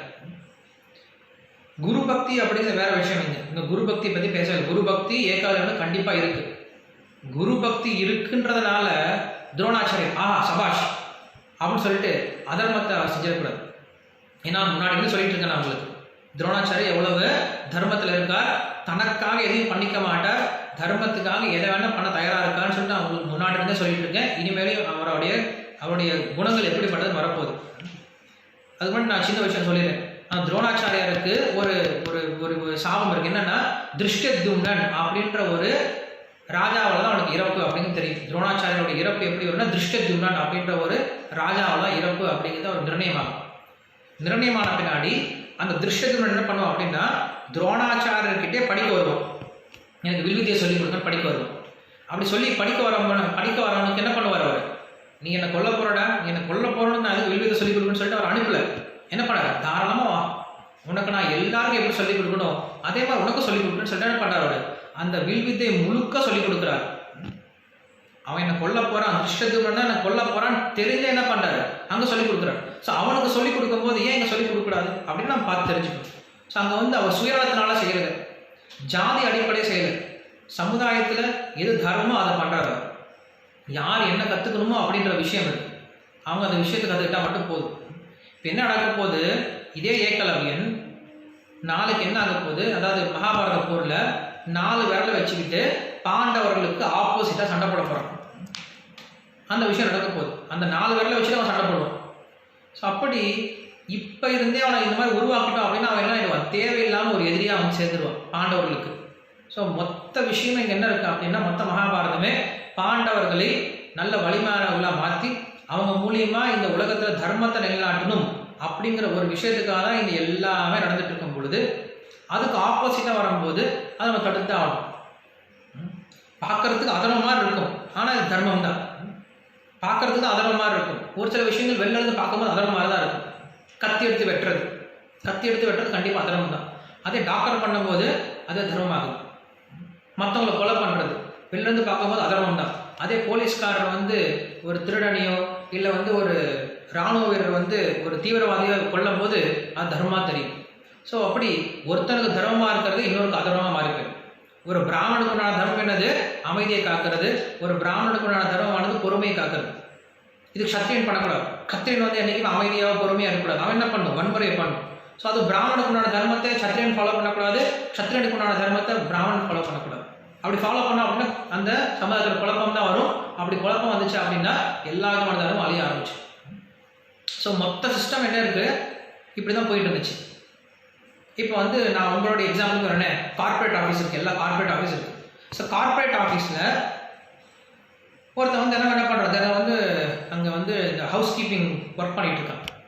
இந்த ஹவுஸ் கீப்பிங் ஒர்க் பண்ணுறவன் என்ன பண்ணுறான், கம்பெனியோடைய மெயின் சர்வர் இருக்கு இல்லையா, அந்த மெயின் சர்வருடைய பாஸ்வேர்டு என்ன பண்ணுறான், ஹேக் பண்ணி எடுத்துக்கிறான். ஹேக் பண்ணி எடுத்துட்டான் அப்படின்னா அவனை என்ன பண்ணுவான், நம்ம கூப்பிட்டு வச்சு பாராட்டு பண்ணுவோமா என்ன, ஆஹா எவ்வளோ புத்திசாலி பண்ணி கம்பெனியோட மெயின் சர்வருடைய ஹேக் பண்ணிட்டியே, எவ்வளோ புத்திசாலிடா அப்படின்னு சொல்லிட்டு அவனை வந்து நம்ம பாராட்டுவோமா, இல்லை அவனை வந்து என்ன பண்ணும், உடனே அந்த பாஸ்வேர்டை பிடிக்க வச்சுட்டு வேலையை விட்டு துரத்தி விட்டு அவனை கொண்டு போய் ஜெயிலில் போய் போடுவான். கண்டிப்பாக நம்மளுக்கு தெரியும் என்ன பண்ணுவோம் அப்படின்ட்டு. காரணம் என்னது? ஏன்னா அவனுடைய வேலை கிடையாது அது. அவனுடைய வேலை எங்கே வந்து க்ளீன் பண்ணக்கூடிய சாமானம் இருக்குது, எங்கே என்ன விஷயம் இருக்குது, அதை மட்டும் அவன் தெரிஞ்சுக்கிட்டா போதும். அதுக்கு மேலே அவன் தெரிஞ்சுக்கணுன்ற அவசியம் கிடையாது. எப்போ அவன் அந்த பெரிய ஒரு நிலைமைக்கு வரானோ அப்போ என்ன பண்ணலாம், அதெல்லாம் தெரிஞ்சுக்க முயற்சி பண்ணலாம். அந்த நிலைமைக்கு வராமல் இங்கே இருந்துகிட்டே நான் வந்து அதை தெரிஞ்சுக்கணும் அப்படின்னு சொல்லிட்டு நினைக்கிறது ரொம்ப ரொம்ப தப்பான விஷயம். ஸோ அது வந்து துரோணனுக்கு தெரியும், இவன் வந்து தப்பாக தான் இதை உபயோகப்படுத்த போகிறான், இந்த விஷயத்த அவன் தப்பாக தான் உபயோகப்படுத்த போகிறான்ற துரோணம் தெரிஞ்சதுனால என்ன பண்ணுறாங்க, அவனை காப்பாற்றுறதுக்காக என்ன பண்ணுறாரு, அந்த விஷயத்த அவர் கேட்குறாரு. ஸோ இதனால் நிறைய பேர் தப்பாக புரிஞ்சுப்பாங்க. துரோணாச்சாரியர் எப்படி வந்து கட்டவரில் கேட்கலாம் அப்படின்னு. துரோணாச்சாரியர் கட்டவரில் ஏன் கேட்டார் அப்படின்னா, அவனுடைய தப்பாக திருத்தி அவன் செஞ்ச குரு துரோகத்துக்கு என்ன பண்ணார், இங்கே ஒரு வாய்ப்பு கொடுக்குறார். அவன் செஞ்ச குரு துரோகம் என்னது, ஏன்னா குரு சொல்கிறாரு நீ படிக்காத, உனக்கு தேவையில்லைன்னு சொல்லி சொல்கிறார். ஸோ குரு சொல்கிற பேச்சை கேட்கறது ரொம்ப முக்கியம். முதல் குரு சொல்கிறத கேட்காம இல்லை நான் கற்று தான் தீருவேன் அப்படின்னு சொல்லி நினச்சா அப்படின்னா அதை விட குரு துரோகம் என்ன இருக்குது? அப்புறம் நான் குரு பக்தின்னு என்ன சொல்கிறது? குரு பக்தி எங்கே ஸ்டார்ட் ஆகும்? ஃபஸ்ட்டு குரு சொல்கிறத செஞ்சால் தான் குரு பக்தி. குரு சொல்கிறதே செய்யாமல் நான் வந்து குரு சொன்ன பின்னாடியும் நான் வந்து அந்த வார்த்தையை மீறி எதிர்த்து நான் ஒரு விஷயம் செஞ்சுட்டு நான் அவங்க பக்தனாக்கும் அப்படின்னு சொன்னால் ஒரு அர்த்தமும் கிடையாது. ஸோ அப்படி இந்த குரு பக்தியை பற்றி பேசுகிறவங்க எல்லாரும் நிறைய பேர் வந்து கண்டிப்பாக சொல்லுவாங்க, ஏகலவன் வந்து செஞ்சது நல்ல குரு பக்தி தான், அது எல்லாருக்கும் அது எந்த விதமான மாற்றமும் கிடையாது. அப்படி இருந்துச்சு அப்படின்னா ஏன் மகாபாரதத்தை சொல்ல போகிறாங்க? கொஞ்சம் யோசிச்சு பாருங்களேன். மகாபாரதத்தில் இந்த கதை இப்படி ஒன்று வச்சாங்கன்னா இது யார் கேட்டாலும் முதல் முறை கேட்கும் பொழுது ஒரு சின்ன குழந்தை கூட புரியும், துரோணாச்சாரியார் தப்பு பண்ணிட்டார் அப்படின்ட்டு ஒரு சின்ன குழந்தை கூட விமர்சனம் பண்ணும்.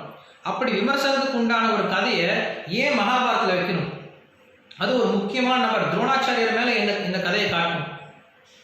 அது உண்மையாகவே தப்பு, அது உண்மையாகவே கெட்ட பேர் கொண்டு வரும் துரோணாச்சாரியருக்கு அப்படின்னா அதை ஏன் மகாபாரதத்தில் வைக்கணும்? மகாபாரதத்தை இருந்து எடுத்துருக்கலாம்ல வியாசர், ஏன் வச்சிருக்காரு அப்படின்னா அதன் மூலியமாக நம்மளுக்கு ஒரு தர்மத்தை காட்டுறார். என்ன தர்மத்தை காட்டுறார்?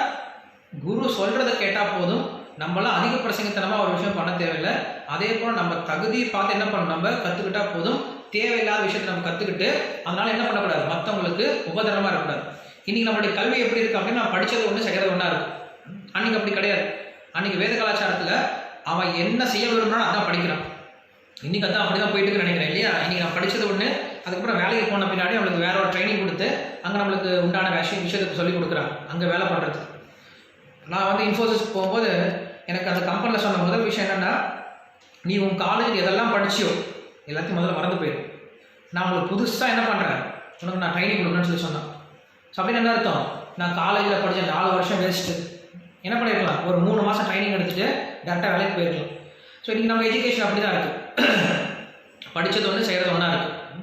ஸோ அன்றைக்கி அப்படி கிடையாது. வேத கலாச்சாரத்தில் அவங்களுக்குன்ட்டு ஒரு குறிப்பிட்ட விஷயம் செஞ்சுட்டு இருந்தாங்க. அந்த விஷயத்தில் அவங்க ரொம்ப ஸ்ட்ராங்காக இருந்தாங்க. அந்த விஷயத்தை அவங்க ஈஸியாக பண்ணிட்டு போயிட்டே இருந்தாங்க. அவங்களுக்கு வந்து எந்த ஒரு தடங்களும் கிடையாது, யோசிக்க தேவையில்லை. ஐயோ நான் படிச்சு என்ன பண்ண போகிறேன்னு தெரியலையே, என் வாழ்க்கை எப்படி நடத்த போகிறேன்னு தெரியலையே, அவன் அந்த மாதிரி யோசிக்கவே மாட்டான். அவனுக்குன்னு தெரிஞ்ச ஒரு தொழில் இருக்கும், அவனுக்குன்னு தெரிஞ்ச ஒரு வேலை இருக்கும், அவன் என்ன பண்ணிட்டு இருந்தான். எந்த ஒரு விஷயத்துலையும் அங்கே வந்து அவமானம் கிடையாது, எந்த ஒரு தொழில் அவமானம் கிடையாது. நல்லா புரிஞ்சுக்கணும். சாஸ்திரம் எந்த இடத்துலையும் அவமானமாக எந்த ஒரு தொழில் சொன்னது கிடையாது. என்னைக்காவது ஒரு சாஸ்திரம் சொல்லியிருக்கோம் அவமானம் அப்படின்ட்டு, எந்த ஒரு தொழில் சொன்னது கிடையாது. கடவுளை எந்த ஒரு தொழிலும் அவமானம் சொன்னது கிடையாது. பகவத்கீதையிலையும் எந்த ஒரு தொழிலையும் அவமானமாக சொன்னது கிடையாது. பிராமணன் என்ன பண்ணுறா, விஷயங்களை படிக்கிறான், வேதத்தை படிக்கிறான், மற்றவங்களுக்கு அந்த வேதத்தை சொல்லிக் கொடுக்குறான். அவனுக்கு அந்த ஞானம் இருக்கிறதுனால பொறுமை இருக்கா, என்ன பண்ணுறான், மற்றவங்களுக்கு சொல்லிக் கொடுக்குறான். அது பிராமணனுடைய வேலை. சத்திரியன் என்ன பண்ணுறான், வயலன்ஸ் உபயோகப்படுத்தி, அதாவது வன்முறை உபயோகப்படுத்தி நீதியை நிலையாட்டுறான், அது அவனுடைய வேலை. வைஷ்யன் என்ன பண்ணுறாங்க, அவங்க வியாபாரம் பண்ணுறாங்க. சூத்திரர்கள் என்ன பண்ணுறாங்க, விவசாயம் பண்ணுறது, பசுமாடை பராமரிக்கிறது, இந்த காரியங்கள் பண்ணுறாங்க. ஸோ அதனால் 4 பேருமே வாழ்க்கையில் ஒரு சமுதாயத்தில் ரொம்ப ரொம்ப முக்கியமானவர். இதில் வந்து யார் தாழ்ச்சி யார் உயர்ச்சி எதுவும் கிடையாது.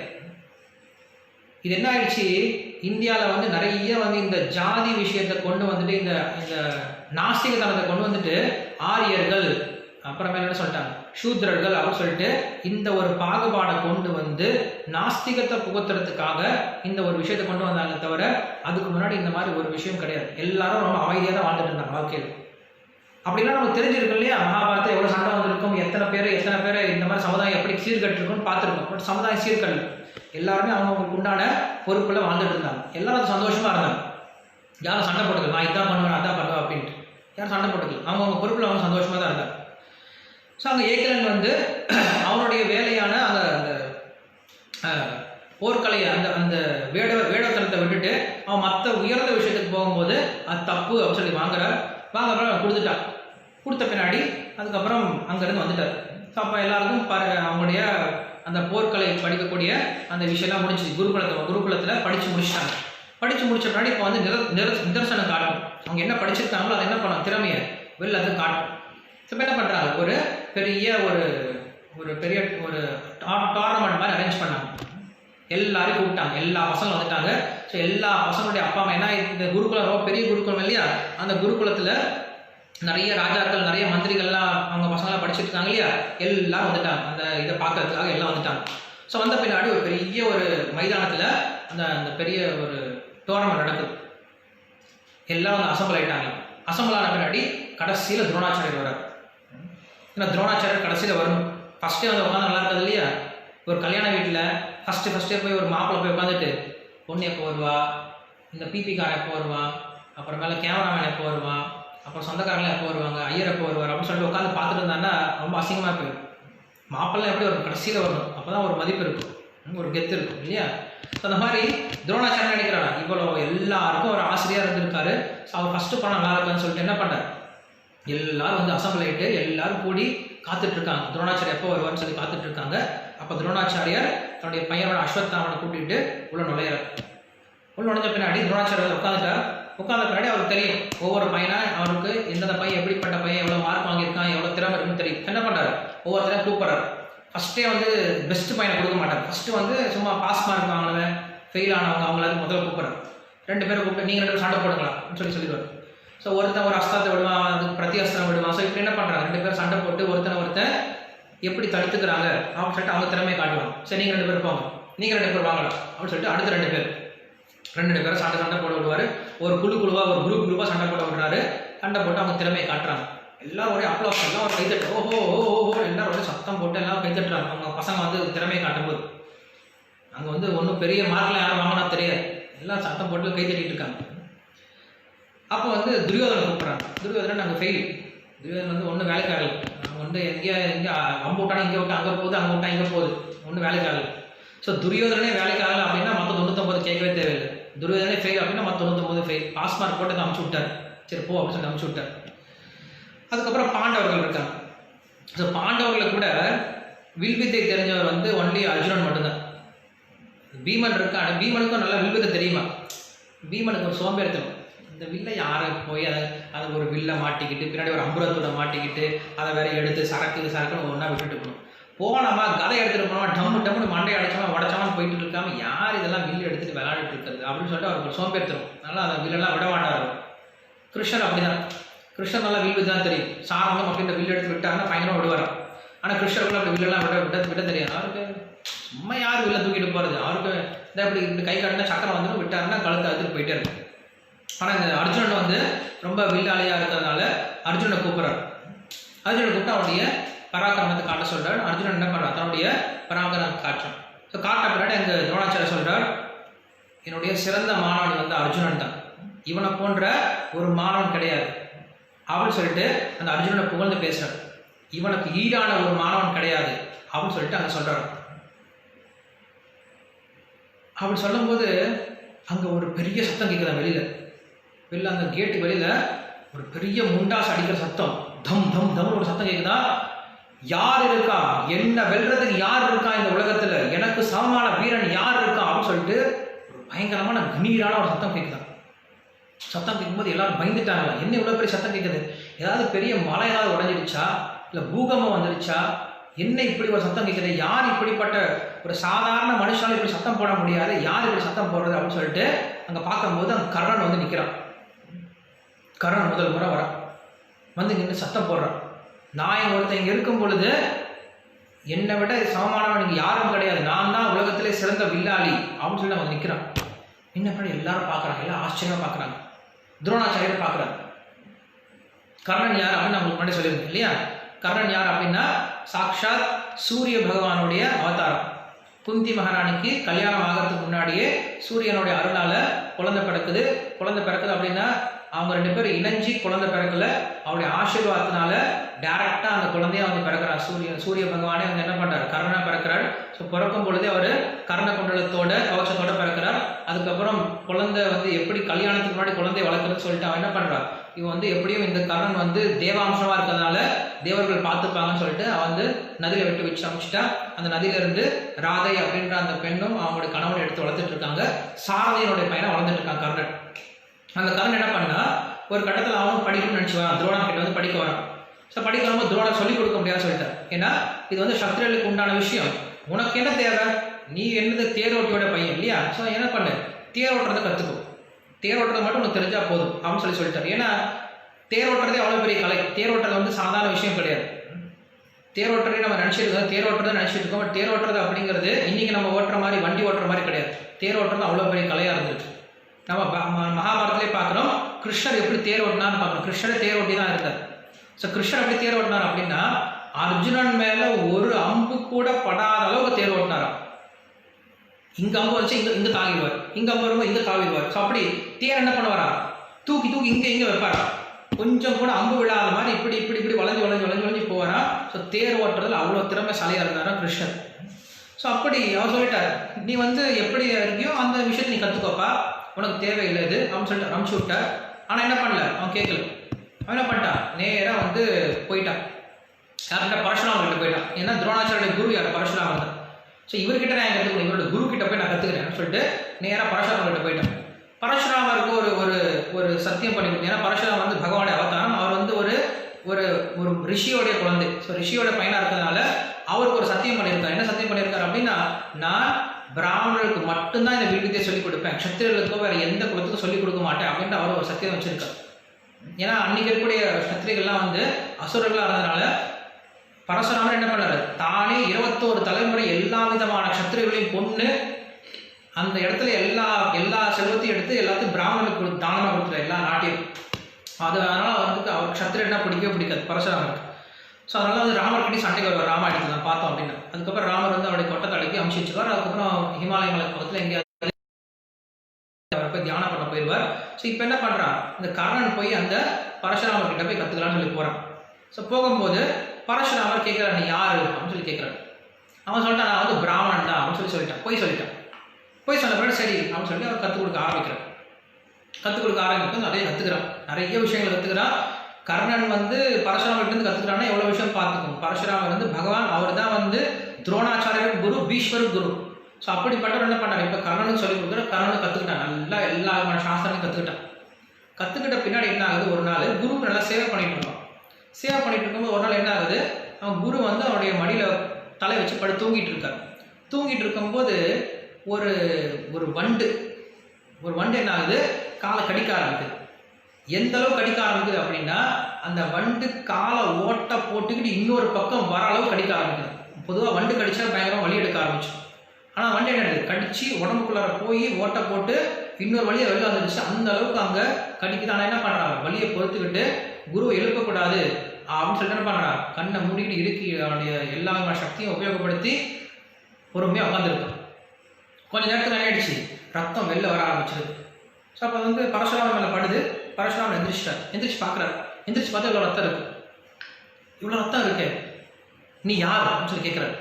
ஏன்னா பிராமணனுக்கு கொஞ்சம் ரத்தம் பார்த்தா மயக்கம் போட்டு விழுந்துருவான், கொஞ்சம் ரத்தம் பார்த்தா ஓடி போயிடுவான், பயந்துட்டு போயிடுவான், அதுக்கப்புறம் அந்த பக்கமே வரமாட்டான்.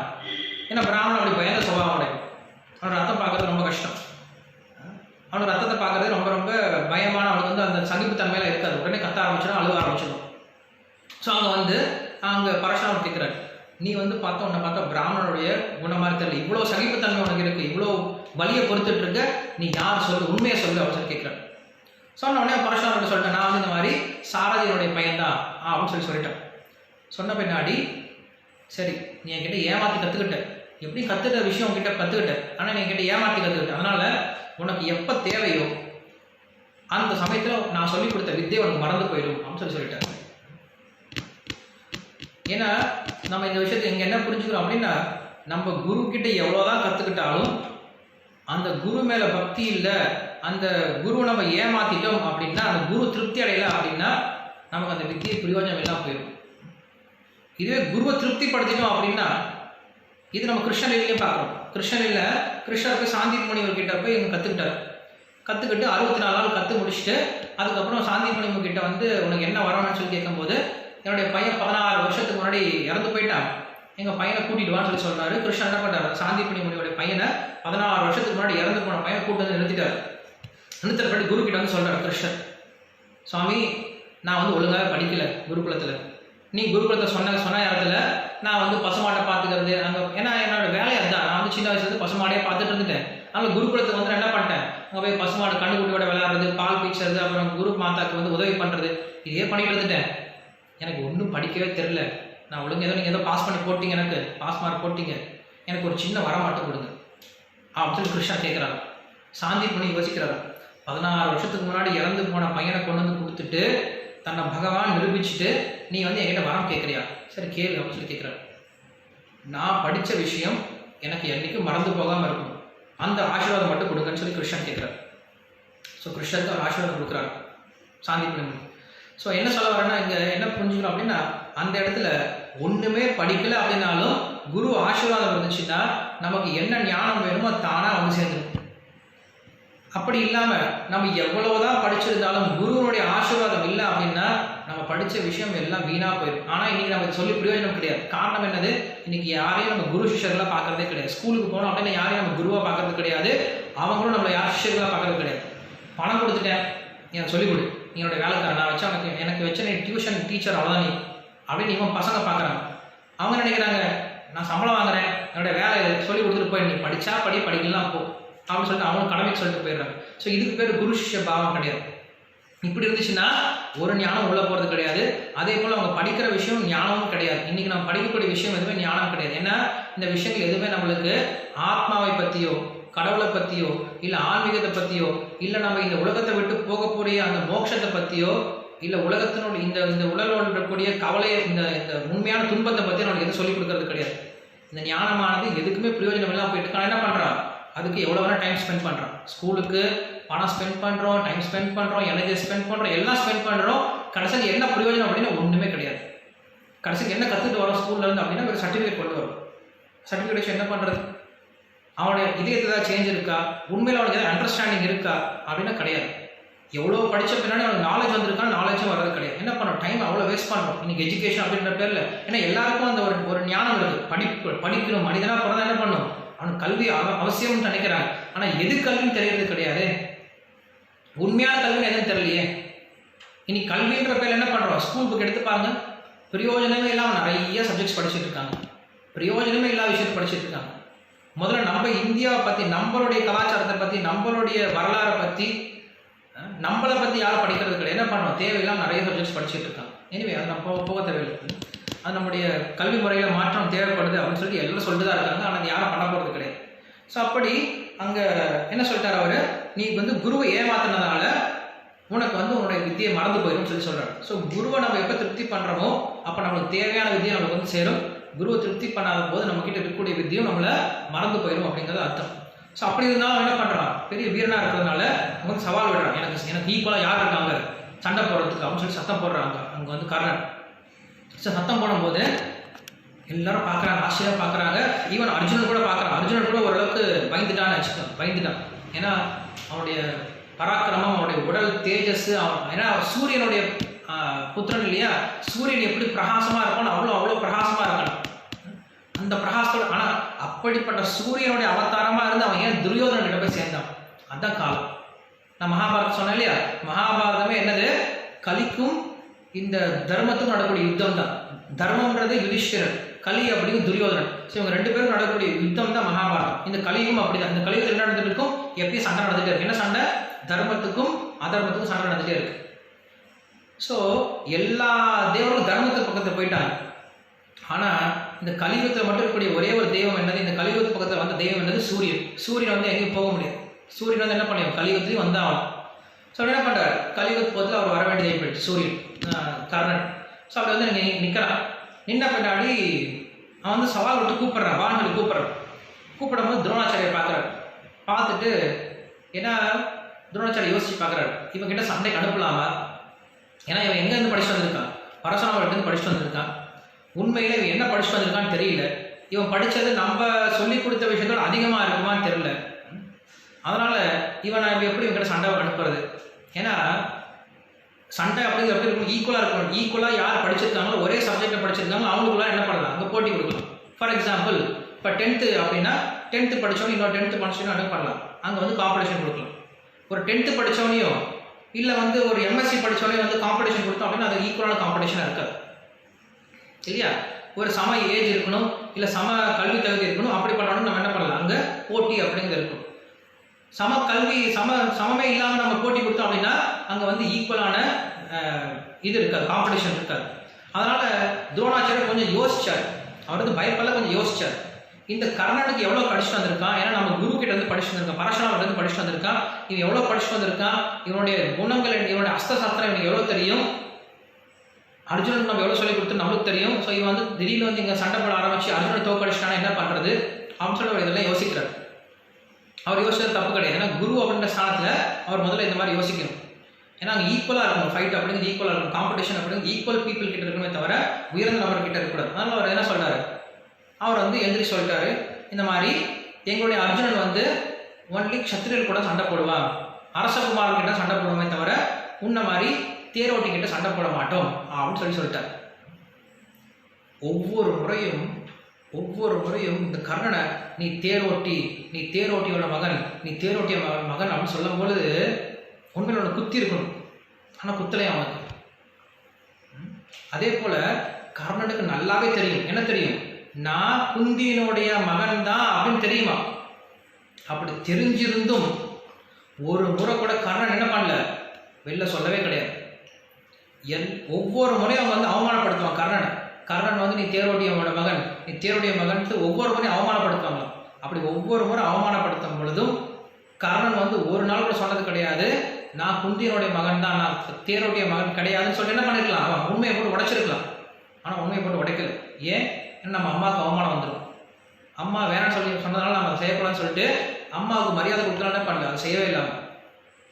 அப்படி விருப்பம் இருந்துச்சா நம்ம அம்மா சொல்லட்டுமே, குந்தியை சொல்லட்டுமே அப்படின்னு சொல்லிட்டு நினச்சிருக்கான். குந்தி இது வரைக்கும் பார்த்தது கிடையாது. குந்தி இப்போ தான் முதல் முறை பார்க்குறேன் அவங்க பையனை, அந்த கர்ணனை பார்க்குறேன். அப்படி எப்பெல்லாம் வந்து அந்த கர்ணனை திட்டும் போது கர்ணன் என்ன பண்ணுவான் அப்படின்னா மேலே பார்ப்பான், சூரியனை பார்ப்பான். ஏன்னா சூரியன் தான் கர்ணனுடைய அவங்க அப்பா. சூரியனை பார்த்து சொல்லி சிரிப்பான், நீயே சொல்லு பதில் அப்படின்னு சொல்லிட்டு சிரிச்சுட்டு அவன் பாட்டு போயிட்டே இருப்பான். ஸோ அப்படிப்பட்ட ஒரு மகா குணத்தை உடையவன். உண்மையில் கர்ணன் வந்து அவ்வளோ குணம் இருக்குது, அவனுக்கு குணம் இல்லாமல் கிடையாது, அவ்வளோ குணங்கள் இருக்குது. ஆனாலும் இந்த கலியுகத்தோட பிரபாவத்தினால அப்படிப்பட்ட குணம் இருந்தாலும் என்ன பண்ணான், தப்பான இடத்துல போய் சேர்ந்ததுனால அழிஞ்சு போயிட்டான். அதனால எவ்வளோ நல்ல குணங்கள் இருந்தாலும் நம்ம எப்போ தப்பான இடத்துல சேர்றோமோ அப்போ நம்மளுக்கு அழிவு நிச்சயம். ஸோ இருக்கிற நல்ல குணம் என்ன அப்படின்னா தர்மத்தின் பக்கத்தில் இருக்கிறது, பகவானுக்கு சேவை பண்ணுறது, பகவானுடைய சைடில் இருந்து அவருக்கு சேவை பண்ணுறதா இருக்கிற நல்ல குணம். மற்ற எல்லா குணங்களும் தப்பான குணம் தான் அப்படின்னு சொல்லப்படுது. அதான் நம்ம சாஸ்திரம் சொல்லுது. இருக்கிறதுலே சிறந்த தர்மம் என்ன அப்படின்னா பகவான் கிட்ட இருந்து அவருக்கு சேவை பண்ணுறதா இருக்கிறதுலே சிறந்த தர்மம். அதுக்கு ஆப்போசிட்டாக பண்ணோம் அப்படின்னா எவ்வளோ பெரிய ஆளாக இருக்கட்டுமே. இப்போ பின் லேடன் சொல்லி சொல்கிறோம். பின் லேடன் ஒரே ஒரு ஆள் உலகத்தையே ஆட்டி படிச்சுட்டு இருந்தான். ஆனால் என்ன சொல்கிறான், அவனை தீவிரவாதம் சொல்லி சொல்கிறான். அவனுக்கு அவ்வளோ சக்தி இருக்குது, அவ்வளோ பெரிய ஆள், நிறைய மக்கள் உதவி பண்ணியிருக்கான் அப்படின்னு சொல்கிறதால அவனை யாரும் நம்ம நல்லவன்னு சொல்கிறது கிடையாது. ஏன்னா அவன் என்ன பண்ணுறான், அரசாங்கத்துக்கு எதிராக வேலை செஞ்சுட்டு இருந்தான். ஸோ அப்போ என்ன பண்ணுறான், தப்புன்னு தான் சொல்கிறான். மேபி அவன் தப்பாக வேலை பண்ணானா, வேலை பண்ணலையே, அமெரிக்கா தப்பாக வேலை பண்ணிச்சா வேலை பண்ணலையே அவனுக்கு தெரியாது. அவன் உதாரணத்துக்காக சொல்கிறேன். ஸோ அப்படி இந்த இடத்துல பகவானுடைய விஷயம் என்ன அப்படின்னா தர்மத்தை ஸ்தாபனம் பண்ணு சொல்லி வந்திருக்கார். அப்படி வரக்கூடிய இடத்துல இவன் என்ன பண்ணுறான், துரியோதனுக்கு ஹெல்ப் பண்ணிட்டு இருக்கான். துரியோதனுக்கு வந்து எப்போ தப்பான விதமான விஷயங்கள் ஐடியா கொடுக்குறானோ அப்போ என்ன பண்ணுறான், துரியோதன் வந்து அந்த தப்பை வந்து அதிகப்படுத்த ஆரம்பிக்கிறான். ஸோ இந்த மகாபாரத போர் நடக்கிறதுக்கு ஒரு காரணமாகவும் கர்ணன் இருந்திருக்கான். மற்றபடி அவனுக்கு எல்லா நல்ல குணங்களும் இருக்குது. நல்ல குணங்களை பொறுத்த வரைக்கும் அவனுக்கு எந்த குறவும் கிடையாது. அதனால கடைசியில் கிருஷ்ணரே போய் அவங்ககிட்ட தானம் கேட்டு தான் வாங்கிட்டு வர்றாரு. கிருஷ்ணர் அவங்ககிட்ட பிச்சை கேட்குறாரு. ஸோ கிருஷ்ணரே போய் பிச்சை கேட்குறாரு அப்படின்னா அவனுக்கு அவ்வளோ நல்ல குணம் இருக்குது அப்படின்னு அர்த்தம். இது எல்லாத்துக்கும் மேலே இது எல்லாமே நாடகம். ஃபர்ஸ்ட் நம்ம நல்லா புரிஞ்சுக்கணும், இதெல்லாம் நாடகம், கிருஷ்ணன் நடத்தக்கூடிய நாடகம்.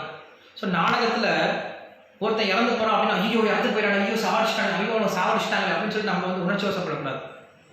அந்த சாகடிக்கும் போது அந்த நாடகத்தில் அந்த கதையில் அந்த டேரக்டர் நம்மளுக்கு என்ன சொல்ல வராருன்னு மட்டும் தெரிஞ்சுக்கணும். அங்கே யாரும் இறக்கிறது கிடையாது. கிருஷ்ணர் இறக்கிறது, அர்ஜுனனும் அங்கே கர்ணனும் இறக்கிறது கிடையாது, பீஷ்மர் இறக்கிறது கிடையாது, துரோணர் இறக்கிறது கிடையாது. உண்மையில் லீலை நம்ம காட்டுறாங்க. இந்த கதையில் நம்ம என்ன தெரிஞ்சுக்கணும் அப்படின்னு சொல்லிட்டு நம்ம கதையில என்ன பண்ணணும், அதுக்குரிய தத்துவ விஷயங்களை தெரிஞ்சுக்கணுமே தவிர கதையே பார்த்துட்டு போயிடக்கூடாது. இந்த கதையில் ஒரு இப்படி பண்ணலாமா, ஏன் இப்படி பண்ணா டேரக்டர், நிறைய பேர் திட்டிப்பாங்க. படம் பார்த்துட்டு வந்துட்டு சே டேரக்டர் சரியில்லை, டேரக்டர் இப்படி பண்ணிடக்கூடாது, கடைசியில் போய் ஹீரோ கொண்டுட்டாரு, கிளைமேக்ஸில் போய் ஹீரோ கொண்டுட்டாரு, டேரக்டர் சரியில்லை, கடைசி நேரத்தில் போய் அந்த ஹீரோயினை போய் கொண்டுட்டாரு டேரக்டர் அப்படின்னு சொல்லி நிறைய பேர் டேரக்டர் திட்டிட்டு போவாங்க. முட்டாள்தனம். உண்மையில டேரக்டர் யாரையும் கொள்ளல, உண்மையில யாரும் சாகவும் கிடையாது. அங்கே என்ன நடந்துச்சு, அந்த கதையை நம்ம என்ன தெரிஞ்சுக்கிறோம் அதை மட்டும் தான் அதை பார்க்கணுமே தவிர அந்த கதையே பார்த்துட்டு இருக்கக்கூடாது. ஸோ அந்த மகாபாரத்தை நீங்கள் நல்லா புரிஞ்சுக்கோங்க. நம்ம கதையை பார்த்துருக்கூடாது, கதையில் இருக்கக்கூடிய பின்னாடி இருக்கக்கூடிய தத்துவ விஷயங்கள் தான் பார்க்கணும். ஸோ அப்படி கர்ணன் வந்து சொன்ன பின்னாடி உடனே துரியோதனன் பார்க்குறான். துரியோதனன் பார்த்துட்டு அவனுக்கு ஒரு சந்தோஷம். என்ன சந்தோஷம் அப்படின்னா, நமக்கு ஒரு ஆள் கிடைச்சாண்டா.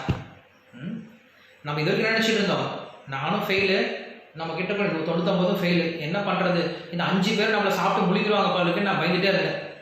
இப்போ இவங்க எல்லாத்துக்கும் பதில் சொல்றது ஒருத்தன் வந்துட்டான். யார்? கர்ணன் வந்துட்டான். இவன் நம்ம சைடு கூட்டு போட்டுக்கணும். இதான் பேதப்படுத்துறது. சாம தானம் பேத தண்டம் அப்படின்னு சொல்றதுல இதுக்கு பேர் பேத தானம்.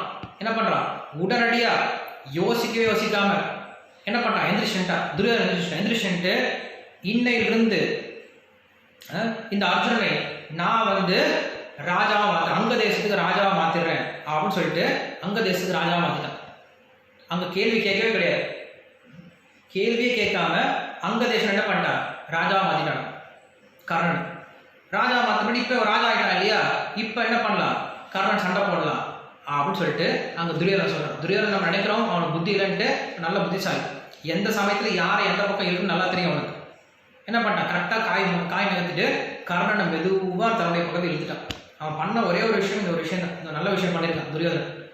இந்த ஒரு விஷயத்துக்காக கர்ணன் என்ன பண்ணிட்டான், எனக்கு உதவி பண்ணா இல்லையா, இவனுக்கு நான் நன்றியோடு இருக்கணும்.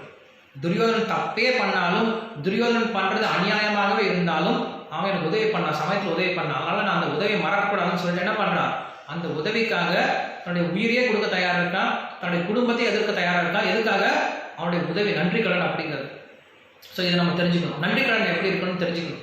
ஒருத்தர் நம்ம உதவி பண்ணுறாரு அப்படின்னா அந்த அளவுக்கு இறங்கி போனாலும் நம்ம அவங்க உதவி மறக்கக்கூடாது அப்படிங்கிற விஷயம் நம்ம கர்ணன் கிட்ட தெரிஞ்சுக்கணும். ஸோ அதனால் நம்ம கதையை பார்க்கும்போது கதையை மட்டும் பார்க்காதீங்க, அந்த கதைக்கு பின்னாடி என்ன கருத்துக்களை சொல்லிக் கொடுக்குறாங்களோ அந்த கருத்துக்களை பார்க்க முயற்சி பண்ணுங்க.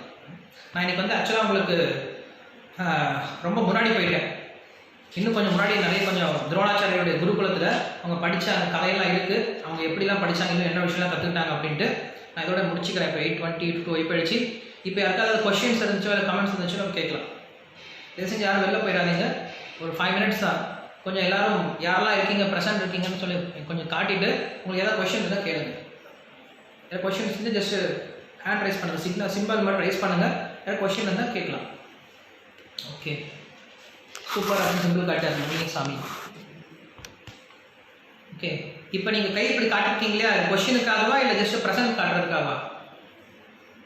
கொஸ்டின் இருந்தால் மட்டும் இப்படி இந்த கை சிம்பிளை வந்து நீங்கள் காட்டுங்க. அதாவது இங்கே சிம்பிள் வரும் இல்லையா, அந்த சிம்பிள் இல்லை, நீங்கள் ஜஸ்ட்டு பார்த்தா போதும். ஸோ இப்போ ஒருத்தர் கொஸ்டின் கேட்குறாங்க, நீங்கள் பார்க்குறேன். ஓகே, இந்த பார்கவி ருக்மணி அப்படின்னு சொல்லி இருக்காங்க. ஹரே கிருஷ்ணா. பார்கவி ருக்மணி. ஹரே கிருஷ்ணா, கேக்குதா? கட் பண்ணிட்டாங்க. ஓகே பிரபு, நான் ஜஸ்ட் பிரசன்ட் இருக்கேங்கிறதுக்கு தான் பிரபு ரைஸ் பண்ணேன். ஓகே ஓகே, இனிமேல் பிரசன்ட் இருக்கிறது நீ காட்டுறதுல இல்லை, ஜஸ்ட் ஏதாவது கொஸ்டின் இருந்தால் மட்டும் இந்த ஹேண்ட் ரைஸ் பண்ணுங்க. சுதா ராதாகிருஷ்ணன். ஹரே கிருஷ்ணா பிரபு. ஹரே கிருஷ்ணா.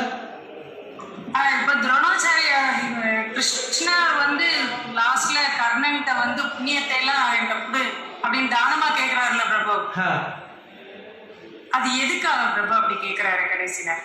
நான் சொன்னேன் இல்லையா, நீங்க ஸ்டோரியா மட்டும் பாருங்கன்னு சொல்லி சொன்னேன். ஏன்னா அந்த புண்ணியத்தை கொடுக்கல அப்படின்னா போர் நிறுத்த போறது கிடையாது, கர்ணன் ஜெயிக்க போறான். ஸோ கர்ணன் ஜெயிச்சான் அப்படின்னா அந்த துரியோதன மணிக்கு ஜெயிக்க போறான். ஸோ துரியோதனன் ஜெயிச்சான் அப்படின்னா மறுபடியும் இந்த ஸ்டோரி கண்டினியூ ஆகும்.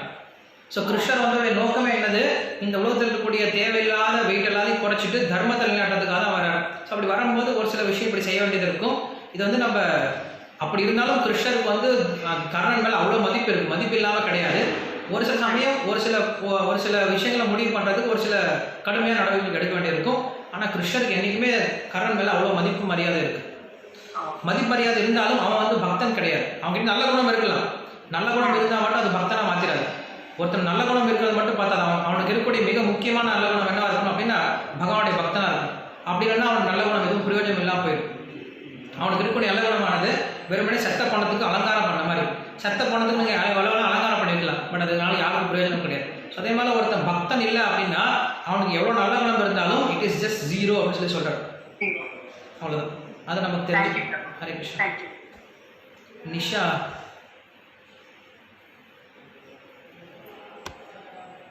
நிஷான்றவங்க யாரோ கை தூக்கியிருக்காங்க. ஓம் பிரபு.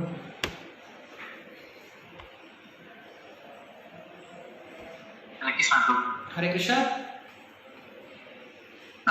எனக்கு ஒரு கொஸ்டின் இருக்கு பிரபு. சொல்லுங்க. பீஷ்மர் வந்து கத்திரியர் தானே, அவர் எப்படி வந்து பரசுராமர்ட்ட எஜுகேஷன் படிச்சாரு? புரியல அவர் இது. அவர் எப்படி பரசுராமர்ட்ட வந்து படிச்சாரு? எனக்கு பரசுராமர் வந்து ராமருக்கு மட்டும் தானே ஸ்டூடெண்டா இருப்பாரு. அதுதான் எனக்கு என்னோட கொஸ்டின். எப்படி பீஷ்மர் மட்டும் ஒரு ஸ்டூடெண்டா இருக்காரு? ஏன்னா பீஷ்மர் வந்து எப்போ படித்தார் அப்படின்னா அவர் ராஜாவை ஆகிறதுக்கு முன்னாடி கங்கையோட பையனாக இருந்தார் இல்லையா. ஸோ அப்போ கங்கையினால பீஷ்மர் கிட்ட சொல்லி பீஷ்மர் வந்து படித்தார். ஸோ கங்கை வந்து என்ன பண்ணுறாங்க, அவங்களை கொண்டு போய் கொடுக்குறாங்க. ஸோ கங்கையினுடைய ரெக்கமெண்டேஷன்னால பீஷ்மருக்கு சொல்லி கொடுக்குறாங்க பரசுராமர். அவர் வந்து ராஜாவாகல, இப்பயும் ஒரு ராஜா கிடையாது. Okay okay, okay. Om Prabhu. Om Prabhu முடிச்சாச்சு. அடுத்தது நிஷா அப்படின்னு கேட்டாங்க.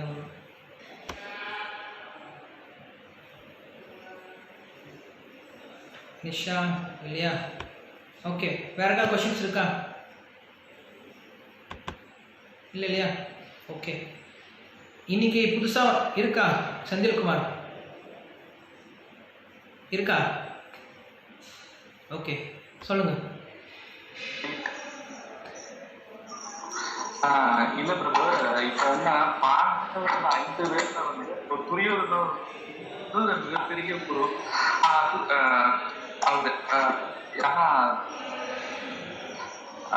பாண்டவர்கள் குரு தானே பிரபு?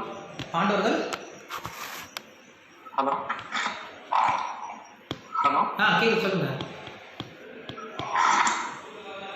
ஹலோ கேக்குது, சொல்லுங்க ப்ரோ. கேக்குது, சொல்லுங்க சார். ஹலோ, கேக்குதா பிரபு? கேக்குது. நீங்க இயர்ஃபோன் எடுத்துட்டு பேசுங்க. இயர்ஃபோன் எடுத்துட்டு பேசுங்க. ஹலோ. கேக்குது, சொல்லுங்க.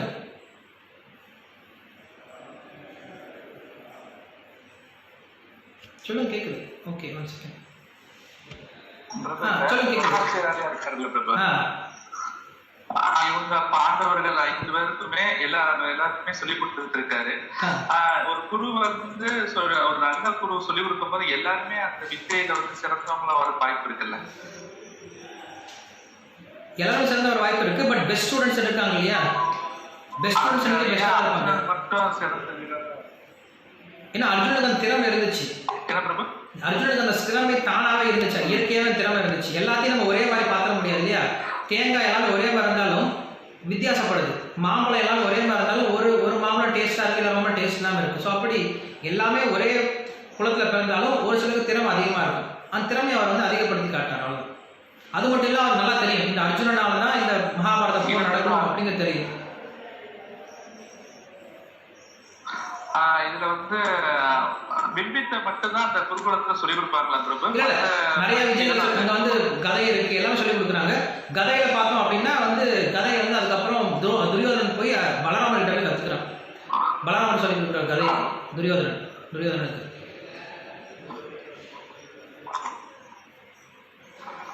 ஓகே, உங்களுக்கு கொஞ்சம் வாய்ஸ் ப்ராப்ளமா இருக்கு.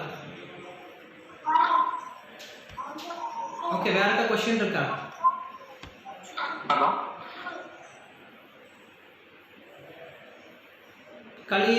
கலியலிங்கம், நீங்க கேக்குறீங்க? சொல்லுங்க பிரபு. இப்ப பரசுராமரை பத்தி சொன்னீங்க பிரபு. பரசுராமர் ஆக்சுவலா சஜாத் நாராயணோட அவதாரம் தான் அவரு. அவர் வந்து ராமாயணத்துல ராமருடையும் போகிறாரு. அது நடந்த யுகம் வந்து அது ஒரு யுகம் சுத்திகரித்து வந்தது. இப்ப வந்து துவாபரம் இருந்தது. அவரு எப்படி யுகம் கண்டிப்பா பரசுராமர் அப்படின்றவர் வந்து சிரஞ்சீவி, அவர் என்னைக்குமே அழிய மாட்டார். இன்னைக்கும் பரசுராமர் இருந்துட்டு தான் இருக்கார், கலியுகத்திலேயே பரசுராமர் இருக்கார். ஸோ 12 சிரஞ்சீவிகள் சொல்லுவாங்க, அந்த சிரஞ்சீவியில் ஒருத்தர் பரசுராமர். அவர் என்னைக்கும் அழிய போகிறது கிடையாது, அவர் இன்னைக்கும் இருந்துட்டு தான் இருக்கார். இன்னைக்கு இமாலய மலையில எங்கேயோ இடத்துல தியானம் பண்ணிட்டு இருக்கார் அப்படின்னு நம்மளுக்கு பாகவதம் சொல்லுது. பரசுராமர் இன்னைக்கு அழியுது. இப்ப சாட்சாத் வந்து ராமரும் வந்து நாராயணர் அவதாரம் தான், ராமர் அவதாரம் இருந்திருக்காரு. அவரும் பரசுராமரும் நாராயண அவதாரம் தான். அவங்களுக்கும் சண்டை வர மாதிரி இருக்கு. வந்து சண்டை கிடையாது, அங்க மறுபடியும் வந்து சொல்லிட்டு போறாரு, நான் இது வந்து சண்டை பண்றதுக்காக வரல, உன்னுடைய திறமையை மறுபடியும் வெளிக்காட்டுறதுக்காக வந்தேன்னு சொல்லிட்டு போறாரு. அந்த ராமாயணத்துல பரசுராமர் வந்துட்டு போன பிறகு பரசுராமரே சொல்லுவார், நான் ஏன் இங்க வந்திருக்கேன் அப்படின்ற காரணம் சொல்லுவார். காரணம் என்ன அப்படின்னா, என்ன மாதிரி ஒரு ஆள் வந்து முன்னாடி நின்னாலும் எல்லாரும் பயந்துட்டு இருக்கும்போது ராமர் பயப்படவே இல்லையா, பயப்படாம நின்று அந்த பரசுராமருக்கு சரிசமா பதில் சொன்னார். 16 வயசு பையன், உலகத்தில் இருக்கவங்க எல்லாரும் பயப்படும் போது ராமர் பயப்படாம சொன்னார் இல்லையா. அப்ப என்ன ஆகுது, அந்த ராமருடைய குணம் வந்து வெளில தெரியுது, அந்த ராமருடைய பராக்கிரம் வெளில தெரியுது. ஸோ இதை நான் காட்டுறதுக்காக தான் வந்து அப்படின்னு சொல்லிட்டு பரசுராமர் சொல்லிட்டு போறாரு. ராமர் அதை சந்தோஷம் போறாரு, அங்க சண்டை கிடையாது. Okay, thank you. Okay, Ragamila Sri 8G. Hare Krishna Prabhuji, Hare எனக்கு ஒரு டவுட். சொல்லுங்க. துரோணர் வந்து ஏகலைவன் வந்து ரிஜெக்ட் பண்ண வேண்டாம், ஏன்னா வந்து ஒரு ஹண்டர்ன்றதுனால அது தேவையில்லாத விஷயம் ஆச்சரியங்கிறது அப்படிங்கிறதுனால வேண்டாம்னு சொல்லிட்டாரு. ஆனா வந்து துரோணர் பிராமணருக்கு எதுக்கு ஆச்சரியம்? பிராமணருக்கு ஆச்சரியம் அவர் வந்து தனக்காக உபயோகப்படுத்தல இல்லையா. அன்னைக்கு வந்து போர்க்கலையை சொல்லிக் கொடுக்கறதா இருந்தாலும் இல்லை வந்து வேதத்தை சொல்லிக் கொடுக்கறதா இருந்தாலும் எல்லாம் பிராமணர் தான் சொல்லிக் கொடுத்தாங்க. அவர் வந்து தனக்காக உபயோகப்படுத்தாம என்ன பண்ணாரு, நான் வந்து அந்த கல்வியை தான் உபயோகப்படுத்தேன். அதான் அவங்களுக்கு முன்னாடியே சொன்னேன். அவர் நினைச்சிருந்தாங்கன்னா அந்த போர்க்களை உபயோகப்படுத்தி அவரே அந்த ராஜாவை கொண்டுட்டு அவர் ராஜாவாக இருக்கலாம், பட் அவர் செய்யல.